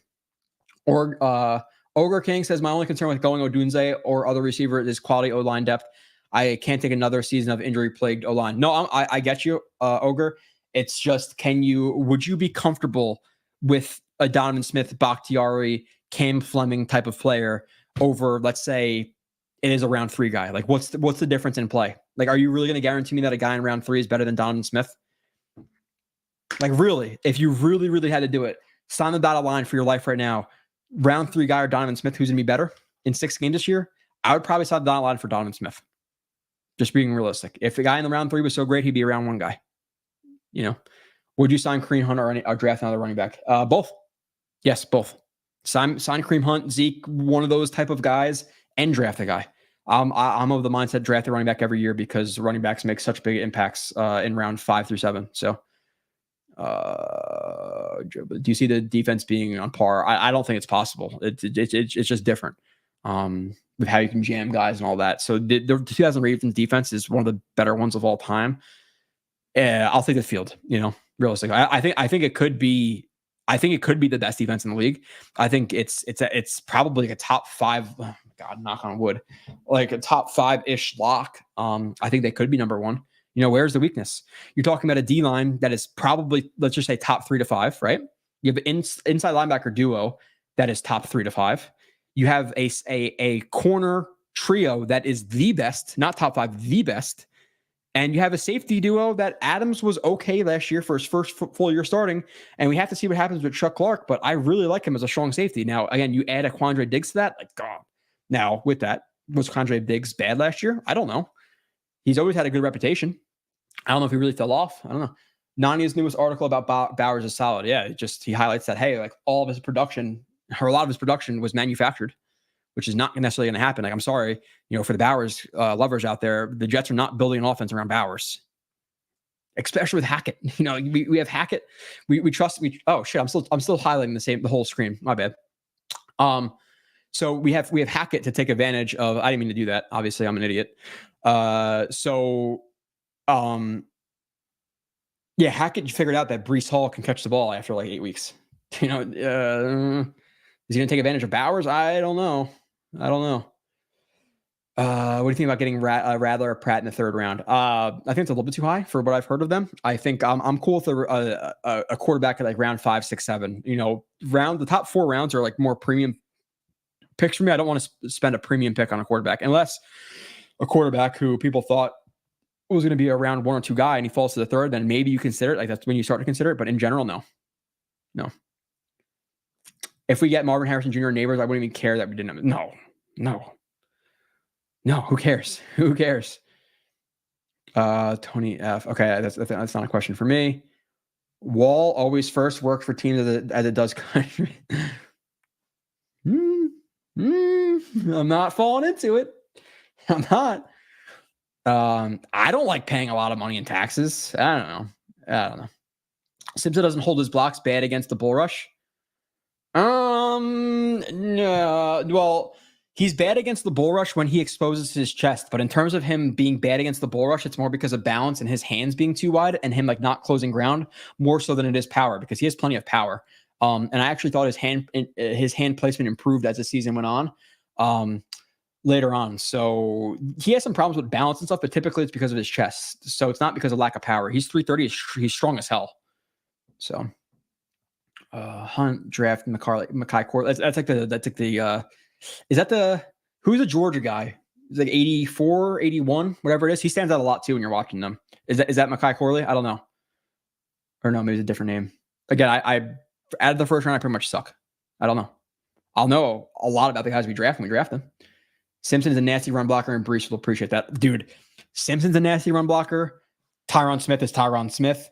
AVT is a good run blocker. AVT got a little bit miscast as like a nasty guy. He's not nasty. He's more like just like finesse and technically sound. But he's not a guy who's going to like road grade you. Moses is a nasty puller. He destroys guys in the open field. It's so fun to watch him. Mets on a winning streak. Are they winning? I don't fucking know. I could realistically find on my phone and cast it to that TV. Just so I don't have to click through all this shit. But Joe, in your opinion, how lonely do you think our Lombardi is? I think it's pretty much as lonely as it can possibly be, right? We have one of the first ones ever made, right? The 3rd ever Lombardi trophy, to my knowledge, unless there was one in the NFL before that. I don't know. But it's been what is the Super Bowl going to be, like 57, 58? It's been like 55 years ish. So I owe 38,000 in taxes. So yeah, wrong assumption. Oh shit. 38,000 in taxes. Well, that means you must make a lot of money. You make a lot of money and you don't have kids, I'm assuming, right? Write-offs? You don't got write-offs? You don't got kids? I can write off this room as an office. It's great. It's true. It's my office. I have nothing else in here but Jet stuff. So, Breeze for 2K in the ground. No, I would say no. Just because, like, yes, they, we have more targets. We have more targets to spread the ball around too. You have Fubo TV. They screwed me. Never got a late notice. They canceled my service. Lost 900 hours of TV. Wow. DVR content. Yeah, man. I remember my mom always DVR and stuff and whatever now. But like the only thing that pisses me off about TV is you have to have 30,000 apps to watch TV. And then like I still pay for cable because I want to watch like sports that are live. I don't know. It's crazy. King Cat, you're a legend, bro. Yeah, that was the biggest balls drop on the table that I've ever had in this show. Now, with that, I still remember Jan's $100 super chat. I'll always remember that, but King Cat just threw out like $200. It's wild. Okay. I understand your concerns for Odunze, but man, I'm a sucker for receivers with really good hands. Larry Fitz' favorite receiver. Yeah, Larry Fitz also had an incredible ability to run routes though as well. So, and Larry Fitz was different. Like he wasn't necessarily a contested catch guy. Like he was a really nuanced possession receiver who could contested catch. But I love his ability to contested catch. You need to do a lot more than that in NFL. What is your opinion on playing rookie OT at guard as AVT insurance? Achilles injury for O-line is serious. You're talking about like drafting a guy to play guard at first. I don't know the medicals. It seems like AVT is gonna be ready to play. So if he's ready to play, he's ready to play.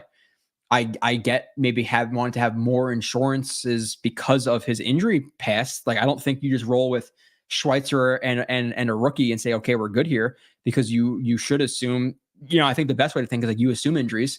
That's why I want McGovern back. If we had McGovern and Schweitzer as backups and AVT goes down and it's McGovern at right guard, it would suck, but I'm not going to lose sleep like I would with, Xavier Newman coming in or whoever, Fatano is also popular among Jets fans because a couple of prominent Jets content creators are very big on Fatano. Yeah, I don't know, man. It just seemed like it's like, again, Fashanu to Fuaga to Fatano, and then in a week or two, it's going to be Paul or Mims or whoever. I don't know. People listen, just regurgitate. Yeah. Oh, yeah, it's 100%. Eat those 15 minutes review, though. I eat those. Okay, yeah, thanks. I like you, Joe. I like you, Sluggo. I think I'm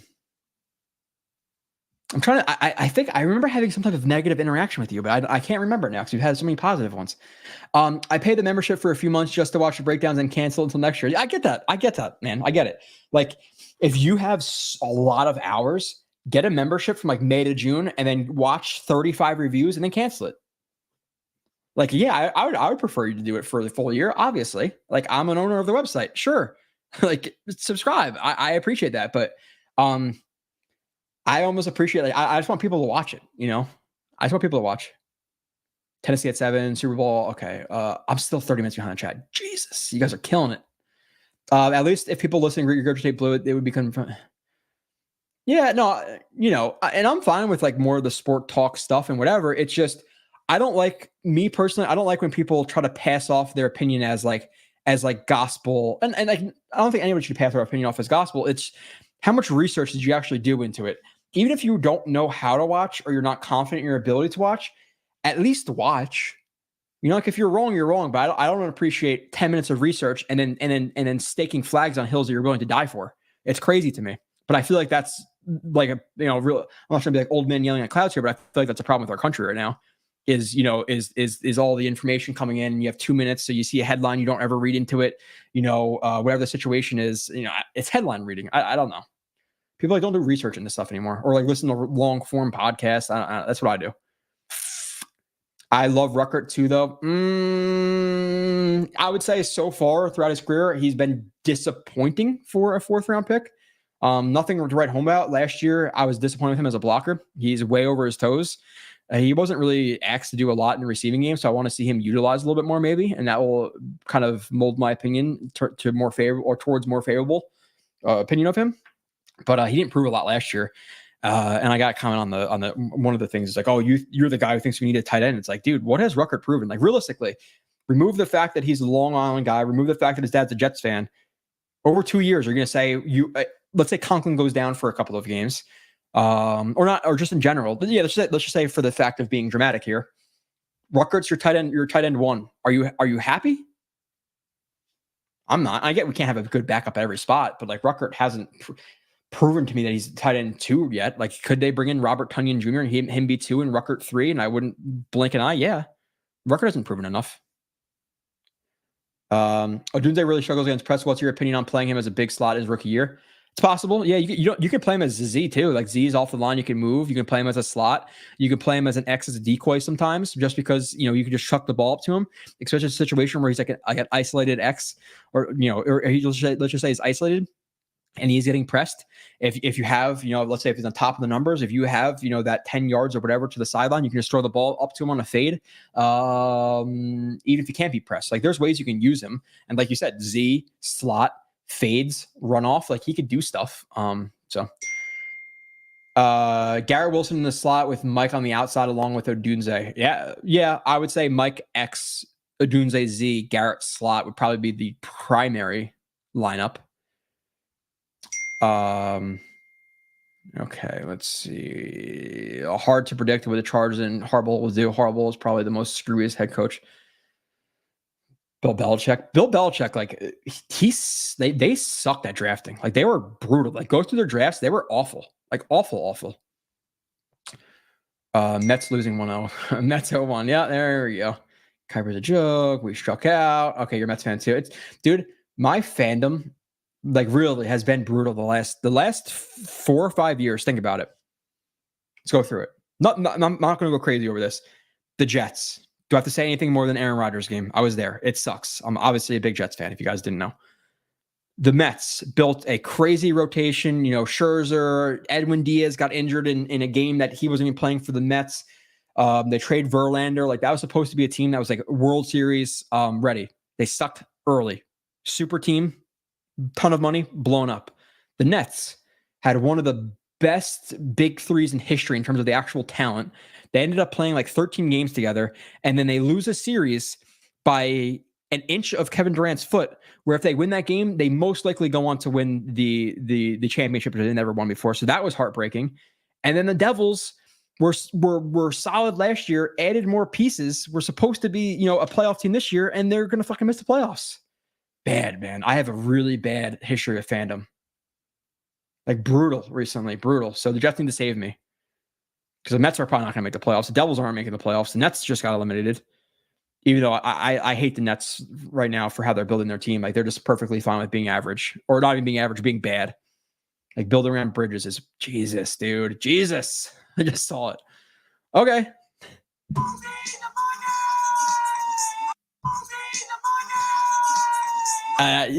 Yeah. Okay.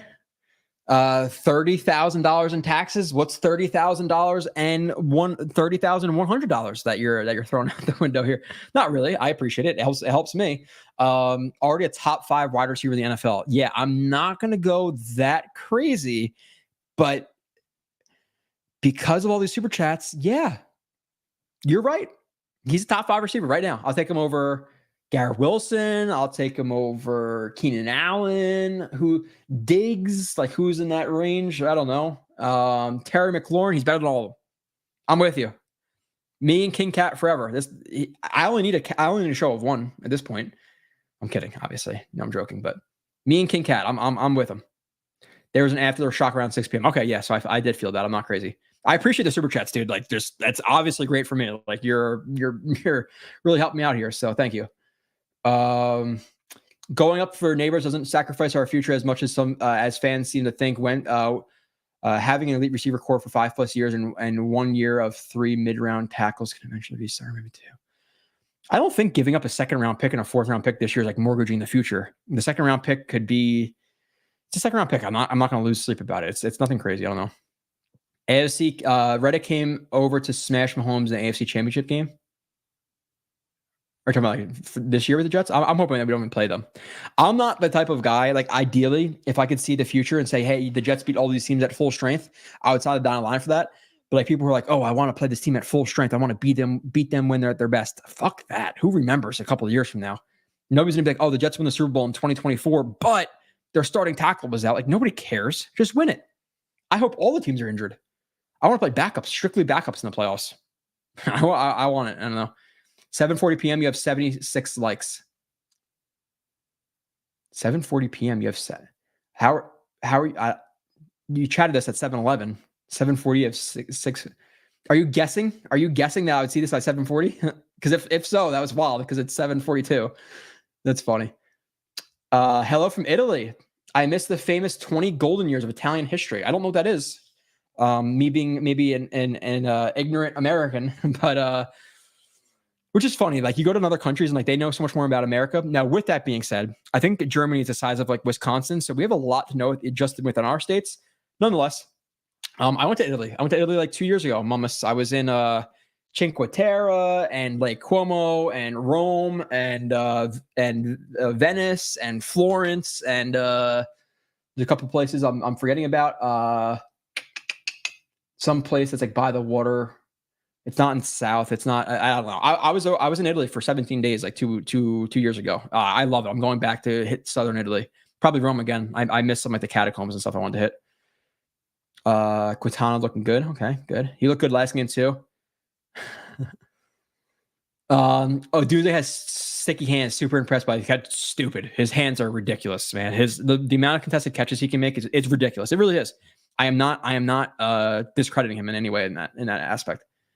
Who is the 9-route king of the draft? Odunze. A-Rod could have the MVP type of year. Or you're saying like he is the 9-route king? In terms of which receiver am I going to chuck the ball up to in this draft class? It's Odunze. You know, not as high in Brian Thomas Jr. Brian Thomas Jr., I watched him in passing again while I was watching Neighbors. It seems to be that he's like the height, weight, speed guy, but raw, at least from my picking up of what other people are putting down. But again, I'm not necessarily going to like buy other people's stuff, but that's what I've been hearing. Could it be wrong? Yeah, 100% could be wrong. I don't know. Oh, you pull out the tape. It's just they're there, you know. And I'm gonna break down all that film next week. Like legitimately go through it play by play. Breaking news: DJ's latest mock draft says Jets trade up with Chargers for Marvin Harrison Jr. That was like a week ago, right? Where he said that. But he also put in that we're only going to trade a second round pick. We're gonna have to throw more than that, in my opinion.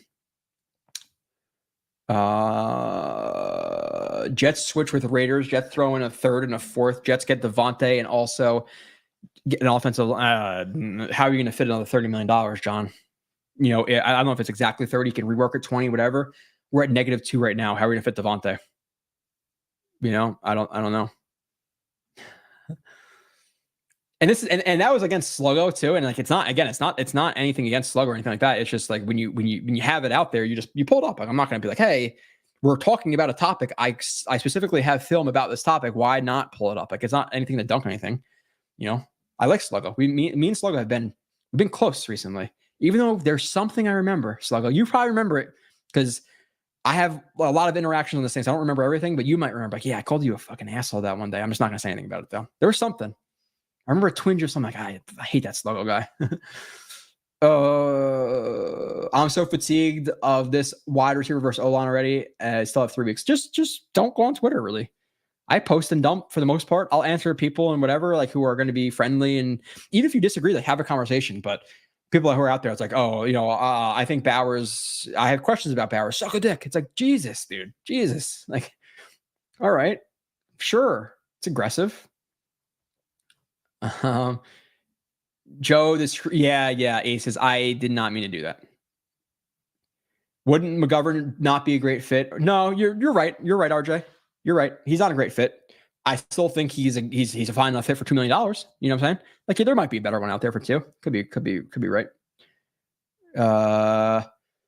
Kudos to you and your channel for dealing, dude. It's one, like you guys are here for a reason. If you're, I feel like it's almost like irresponsible to just, and obviously if it gets big enough to the point where they're just flying through and I can't get to all of them, then I won't. It is what it is.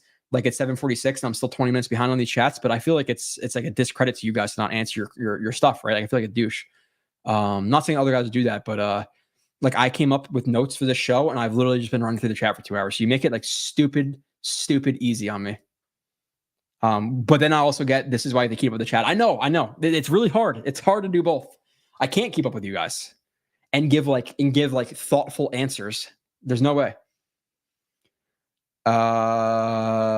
You guys all must think Kirby Smart's an idiot because as an 18-year-old freshman, Bowers is the team's number one options with Pickens, Mitchell, and Cook, McConnell, White, Milton, and Burton on the team. I'm not saying they're an idiot. College is different than NFL though, right? I don't know. Bakhtiari passed the physical, suit him up. I'm so with that too. Keep the film community strong. The hard work is appreciated. Yeah. That's like legitimately, again, I don't want to get into this whole thing, but like that was the point of it. I at first with Jet Nation was the guy to talk about the top 10 players, have no base of knowledge what I was talking about. I was saying stuff that maybe people thought it sounded smart or whatever, but I had no actual knowledge. Nothing. I didn't know what the fuck inside zone was versus tight versus cover 3 replacement versus cover 3. I had no idea. And I feel like an asshole. Like I'm talking about a topic to people who are actively taking time out of their day to listen to my opinion, and my opinion is shallow and based on nothing. It feels ingenuine to me. It does. I could not do a show without knowing. And that's why people ask me about, like, hey, do you like this guy? I'm never going to say yes, I do, and not actually no. I don't know. Not giving fast food hot takes isn't popular. Fast food hot takes. You know, I used to have a fast food. Every once in a while, I used to have Chick-fil-A, but then apparently they put like MSG in it. Fuck. Like, really? Thank you, Greg. We have Bowers on the Jets. He's Breece Hall. Bowers is a weapon, but can fortify the wall as well. Would he help the line? I'm gonna disagree with you here, Awesome Elk. I think right now he's more of a move blocker. He's more of a guy who can get a safety, he can get a linebacker and get a corner. If you're asking him to like one-on-one block with a D end, he's gonna get blown up in the NFL. He's like an assist guy, like he can assist the tackle, but he's not like a 1-for-1 guy right now. He's 140 pounds. Can you imagine? 240 pounds. He's not thick enough yet, in my opinion. Jets Super Bowl win made the NFL. Fact. Yeah, right. Because they're the first from the AFL, right? I should know more Jets history. Transparently, I don't know as much as I do about like the 80s, 90s stuff. So love McConkey. Oh, it's McConkey. That's the guy from Georgia, right? Michaela Corley is some other guy who people are saying is like the new Debo, right? And McConkey is just the guy from Georgia, I believe. Curious in your top 5. I've only really watched 3, Ryan. It's the top 3. Again, it's just the reviews are pretty extensive that I do. I don't have time to do like 30, 40 guys, not with a full-time job and a newborn. I don't. So I don't know. Never negatives out of June. Okay, I appreciate that. Joe Blewett for POTUS and Jets GM. Oh, no POTUS. I don't want that. Even though it is interesting that a lot of these people go in like $400,000 salaries and walk out millionaires. I don't know how that happens. I don't know, like insider trading, you know, all these like benefits and under the table shit. I don't know. It's just weird how they do that. It's all fucking corrupt, dude. It is corrupt. It's such bullshit. I'm not trying to get all that stuff. Like, my God, either side, people are fucking crazy. Both sides are stupid. I'm sorry. Joe's, whose jersey are you getting once the new green and black ones drop? Yeah, it's such a tough question, dude, because like my mind says you're 31 years old. Don't buy a 23-year-old dude's name and put it on the back of your shirt. Like, I feel that's my mental. It's weird. Like, buy Nick Mangold, Wayne Corbett jersey in those, and that will probably be like the better bet. But the inside of me is like, oh man, like whoever they draft that night, I know I'm gonna be a few beers deep. Like, I'm gonna fucking order it. Like, it just happens. I need a Rodgers. The Rodgers I had last year ordered it. It didn't ship to me by the time he was injured, so I canceled the order. I'm gonna get a Rodgers just because he's a Hall of Fame quarterback. Even if it's only a year or two, I still want the jersey just for the significance of this. Garrett Wilson 5 is gonna be one of them. And then I may do the first round draft pick, depending who it is, or I may do just a sauce and double up on sauce.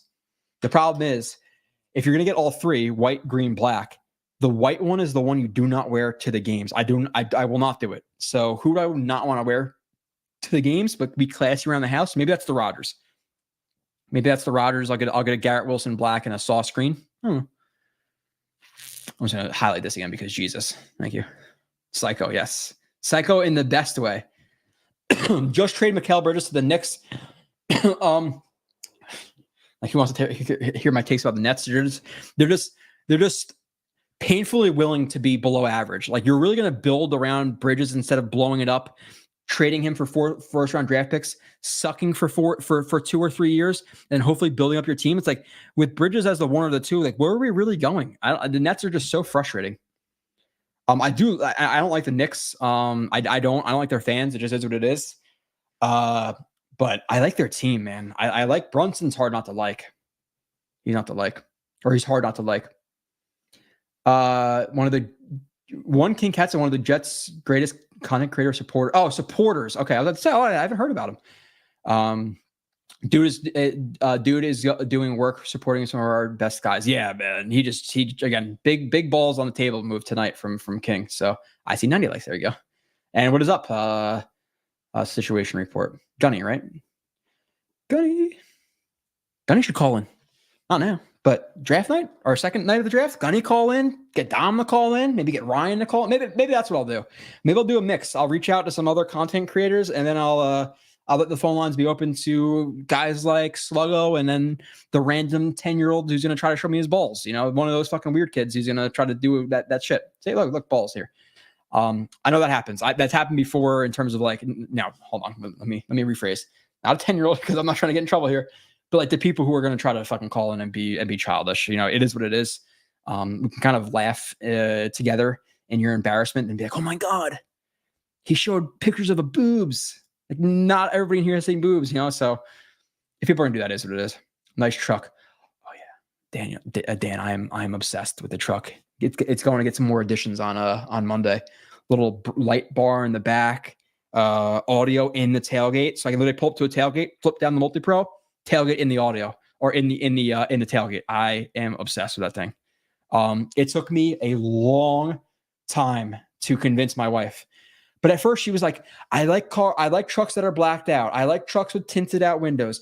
I like trucks with raises. I like the ones that look like they're off-roading. I'm like, you realize that with all this stuff, with a crew cab, with a truck that can tow because she wanted to tow, we're already talking like $60K.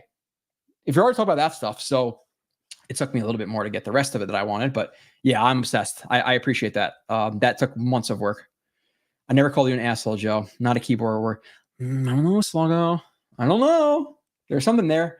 Maybe you insinuated that I was an asshole. I was sensitive. There was something there. Nonetheless, I'm a big Sluggo guy now. Me and Sluggo are boys.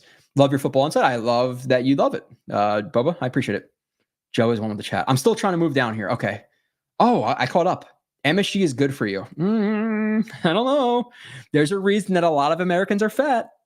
And I think it's the food. I think it's the fact that I could buy something from Food Town and put it on my shelf for fucking 5 years and it's still good to eat. That's probably not good. It's probably not fresh.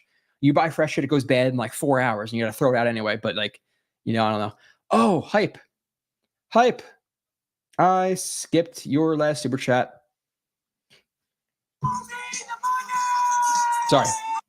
No, if you retire, you have to be cleared by the NFL. Filing the papers is just one step. His contract was done. So the Jets had no contractual control. Oh, really? I thought the Jets like granted him permission to get out of his contract. Admittedly, I don't know how it exactly works. You seem to know better. So if you could explain it, go ahead. I don't. So you have to get reinstated by the NFL, but we didn't have control of his contract. But he was still under contract with the Jets when he retired. So why would that be wiped out? So then could a player who has like, let's say, I don't know, we just traded for Reddick. Reddick walks in and sees Woody Johnson with his big Woody chain. He's like, fuck this. I want out. I'm retire. And then get reinstated and then go to another team. Like, obviously that's kind of crazy, but like, you know what I'm saying? Like, wouldn't some people take advantage of that then? I don't know. And I apologize for not hitting it. But I love the stream. Sluggo saying I'm on with the chat. And then I have one person saying I skipped super chats. So where do we fall? King Cat just feels like being King Cat here. I I am. There's words attached. I didn't see words attached. I didn't scroll down. I've never seen King Cat, but for him to just come in here and just do this for the first time, awesome. Hype has a super chat that you missed, by the way. Thank you. I usually pass through all the main Jets content creators and bless their stream. I've mostly been on Richie and the AFC Roundtable channels. I'll swing by here more often. Oh, sweet, dude. Hey, you are more than welcome here. Can you not again? And don't feel any pressure to do that shit. Like, I'll interact with you no matter what. Obviously, you're doing me a credit. You don't need the super chat for me to answer your questions. I will regardless. Until hopefully there's thousands of people in here and I literally can't answer all the chats, but I really appreciate it, man. And if this is your first or second, third time, I'm glad you enjoy it. I obviously appreciative of you being in here. So absurd. It's, dropping hundreds of dollars on this chat is ridiculous, but thank you. Ridiculous in a good way. Okay. Oh, okay. Yeah. Yeah. More often. Yeah. Hey, how does Chick-fil-A fit Madison Square Garden in their food? That's a neat trick. Oh, okay. I was like, what the fuck are you talking about? Good point. Fatanu is the play. End of story. Okay. Nothing to discuss. He's there. Sauce is definitely the Sauce, pure stud cornerback. He's the best cornerback in the NFL, if not the second best. He is a stud. I'm almost through his entire season. He was just as impressive. I'm excited to see the black version of the Legacies. I wonder like how different it's going to be. And the one thing I do, I am my main thing that I'm not worrying about. My main thing that I'm thinking about right now is helmet color, face mask color. Cause I think it's all going to be it's all going to be based around the Legacy jerseys. What's the face mask color? Cause I love white face mask, whether it's white helmet, white face mask, green helmet, white face mask. I like white face masks. I just think they look clean. So that's the thing I'm really going to click on. Like, that's the thing I want to see. If I can have one thing revealed to me, the helmet. I want to see the helmet. Joe B, let's play true or false. No. How about that, Hawk? I don't want to play true or false. After reviewing his film, drafting Brendan Rice in the third round would be draft malpractice. True or false? I have not watched his film, so I cannot say that, but I could say that based on what I saw from in terms of the reps of Brandon Rice in the Senior Bowl, I was not impressed.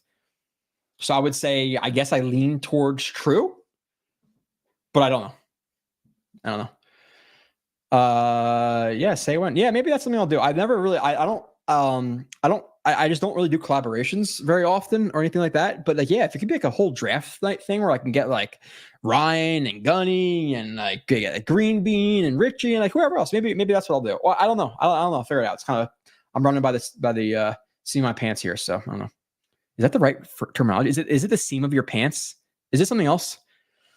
That's something I've been up to recently is like, there's so many sayings like fly off the doorknob, like whatever the saying is. I've been very curious when I hear them now to like look up their origin story. So is it flying by the seam of my pants? Is that the actual terminology? I don't know. So I was going to say that and I was like, do I say seed or seam or what is it? I don't know. And I don't know what it even means, but I'm flying by the seam of my pants apparently. So, okay. I think putting the Jets on the helmet is BS. Never, even though transparently I am very happy that I have this helmet. So, which it fits. It is a replica. And if I was to have a zombie attack or anything like that, you will find me in the woods rocking a Jets helmet. I'm probably going to drive to like Pennsylvania in the woods, bring some of my weapons. I know Gunny has some. Maybe I'll meet up with Gunny. We'll have a good combination of weapons, and then we will have barriers. We'll have nice little walking patrols. I got it all planned out. Don't worry. So yeah, that chat went to me preparing for the apocalypse. So Hawk Joe hasn't done table. Yeah, no, not the first round. Not yet. Dan, I'm just trying to get him to say Brandon Rice sucks. So I can clip it and show Ryan. That's funny. Ryan, Brandon Rice sucks. There you go. I don't mean it, but I don't care. And this is me using it. Oh, Joe Blewett hates Brandon Rice. Yeah, I don't know. Blewett Gunny. It's just my last name, man. It's I was not blessed in life in terms of like starting from having the 8 ball, right? So let's and this is for the Reddit people who I'm an asshole, which is fine. I'm an asshole. Let's break down the asshole in terms of my flaws here. My head is huge. I got a big ass head. I have like my forehead pushes out, which is weird like that. So that's 2 things. I have my hairline, which everybody talks about the hairline. I can't control the widow's peak. It's just there. That's 3. What else? 4. My last name is Blewett. 4.5. I have an older sister who I went to high school with. She was a senior. I was a freshman. Her last name is Blewett. Connect the dots. It's like 4.5, 5. What else? What else we got? Skinny legs. I'm blessed with skinny legs. Does not matter. They do not get bigger. I always have chicken legs. 7. I have undescribably sweaty hands. I can't help it. Even if I'm not nervous, and the problem comes like job interviews and stuff like that. Sweaty hands kind of feels weird when you're shaking the interviewer's hand. That's not abnormal though, because people get sweaty hands when they're interviewing. My problem comes with like I'll meet some guy who I have no concern about meeting. It's like some random person, like I don't know. I'm meeting like a freaking 12-year-old. Just because I know I'm about to shake that person's hand, my hands get sweaty. So there we go. Am I still an asshole? I can shit on myself too. Latham at 10. Reality show. Who would you vote? I am not. No. Nope. There's about to be videos of me, like Nani getting his head kicked off and shit. I'm not. I don't do the beef stuff. I'll just unfollow you and block you. I'm not doing the beef stuff. I think there was more super chats in here. I told my wife I was going to pick her up at 8, and I'm lying because there's more super chats. Charles says, while I would love a weapon, the Jets should most importantly build the wall. Again, I get that. I do. I just think in terms of the most beneficial or the most positive outlook of the season, the top end receiver makes more of an impact than the backup offensive lineman. That's it. That's really that's the crux of the argument. Hype another one. Davis was on a deal that expired while retired, but it didn't though because they had another year, right? He was under contract for that year, so why would it expire? It's, to my knowledge, Hype, if you retire, your contract pauses. You don't work another year into your contract while retired, right? Am I wrong? Like that's always been my understanding. I didn't think you don't retire. Like, so then when CJ Mosley sat out the year for COVID, he didn't go an extra year into his contract. Like if you sit out, you're still on that contract. So CJ Mosley's contract didn't accelerate. So I don't know. You could be right. I think you're wrong. I don't know. Dan, I need to come up with a better question. I just said it for you there. There you go, Hawk. Fly off the handle. Fly off the seat. Fly off the seat of my pants. What the fuck does that mean? Silver lining origin. I will. It's flying by the seat of my pants. What does that mean? It's flying by the seat of my pants. Okay. You look like Sam Darnold. All right. I don't know. Spots around here in West Virginia. Oh, okay. Hey, listen. Like I'm not a crazy prepper or anything like that. And I'm not even trying to get political here. But like, let's just say, like with the whole COVID thing, like people were all locked down in their house for 2 weeks. Imagine if that was like a month or two. Like people were already breaking each other's houses and stuff. So to say that I'm not prepared would be false. Now with extra funds, I am building, again, I'm not a prepper. I'm not getting a fucking bunker or anything like that, but like some food, some water, a machete, a pond water to freshwater converter, a thermo blanket, things like that. Yeah, I'm getting them. For the 0.1% chance it happens, I'm getting it. There you go. Zombies, other countries, World War III, most likely, more likely than zombies, but yeah. Seat of your pants comes in the early days of aviation when there were few navigational controls. Wow. Okay. That is awesome. I appreciate that. Would it be much worse if Blewett so be happy? Okay. Oh, okay. I thought you were trying to shit on me and calling me Blewett. Yeah. Blewett is worse than Blewett, but I also rather be Joe Desk, Joe Pen, Joe Remote Control, Joe Cup. It's not the best. It's not the best. To hide sweaty hands, you can hold a water bottle. Kev, if I were to let go of a water bottle and then immediately go to shake somebody's hand, it's instant, dude. It's instant. My hands are sweaty now that I'm thinking about it. Joe, we should sign a swing tackle and get a weapon. I'm with you. Joe, best chance to beat our offense topping 1998, 26 per games, and our defense allowing I think those are both relatively reasonable. Joe, you're deaf ADHD, right? Unofficially diagnosed, I guess. Yeah, sure. I have energy. The funny thing is about it, I'm on like 4 hours of sleep right now, so I might be getting delusional right now. But yeah, maybe ADHD. I'm kind of just answering a lot of questions and stuff. But yeah, I have energy. But I was lucky enough to grow up in the range of where like parents like I feel like parents nowadays, I don't know what it is, but like your kid has like an outburst and you put them on Xanax like immediately. Like, or just let a kid be a little asshole, like little boy kids are supposed to be assholes. Like I was an asshole. My mom didn't like dose me up with Xanax, as I feel like people do now. You're correct. I like that. I don't know what you're talking about, but thank you. Apparently, flying by the seat of your pants derives from using the tactically of your pants in relation to the pilot chair's judgment for flying level and low. Okay. Oh my God, dude. And like, so no, I'm not going to say that. No. If I was more comfortable with you guys, I had a funny joke right there.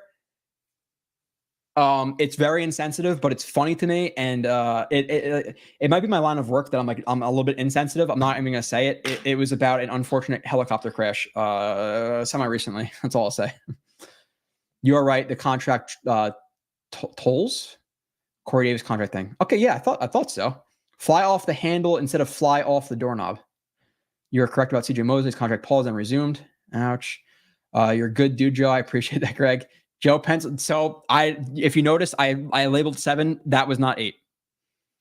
Me and my wife didn't have to try hard. Same Joe school wouldn't allow me to be in gifted classes because I thought I was ADHD, but my parents are old school. I guess because I'm like bouncing around a lot in the chat and stuff. I don't think I actually have it. I'm actually relatively calm. Outside of this, it's just there's a lot going on. Retiring issue. Yeah. I wasn't combating anything. Oh shit. Okay. Last second. Super chat. From Situation Report. Gunny. With a retired NFL player comes back, the team still owes their rights. It can be discussed with Luck and when Peyton came back. Yeah, that. To my knowledge, if you sat out, whether it be personal reasons, retirement, whatever it may be, COVID, your contract pauses. So I thought the Jets did Corey Davis a favor and said, "Hey, we'll let you get this contract." But if they wanted to, they could have just held him and said, "No, you're sitting on the bench for a year." Then you have to pay him, $10 million on the bench for a year, or not even be on the team, whatever. But I appreciate the super chat, Gunny. It's more needing multiple things going on and being easily distracted in energy. Needing multiple things going on and being easily distracted in energy. Interesting. I'll have to think about that. So let's see another one. Retirement contracts are different than injury or illness. Like if a player doesn't sign tag. I'm gonna try to figure this out. AKA, I'm gonna message Rivka in the Slack channel, and then I'll have a better opinion of it. I have plenty of. Your brain moves so fast. I'd like to. I talk very fast, and I also listen to podcasts on like 1.5 and 2 speed. So I have always been a very, very, very quick talker. I know that's a problem. People don't like that, but my brain moves pretty fast. I agree with that. Counting cards.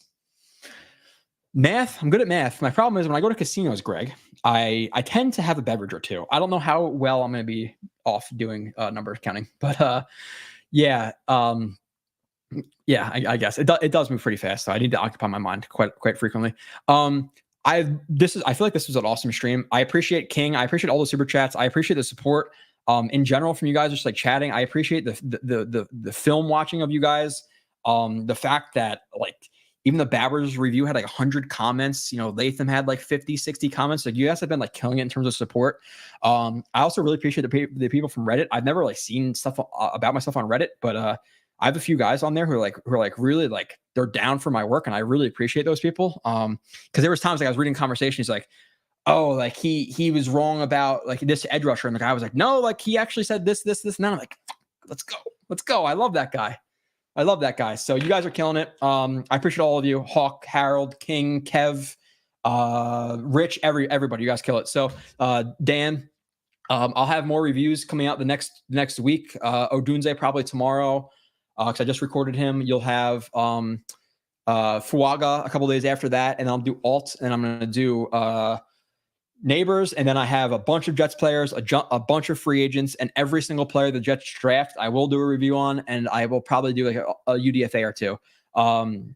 This was awesome, though. I really, really appreciate you guys, and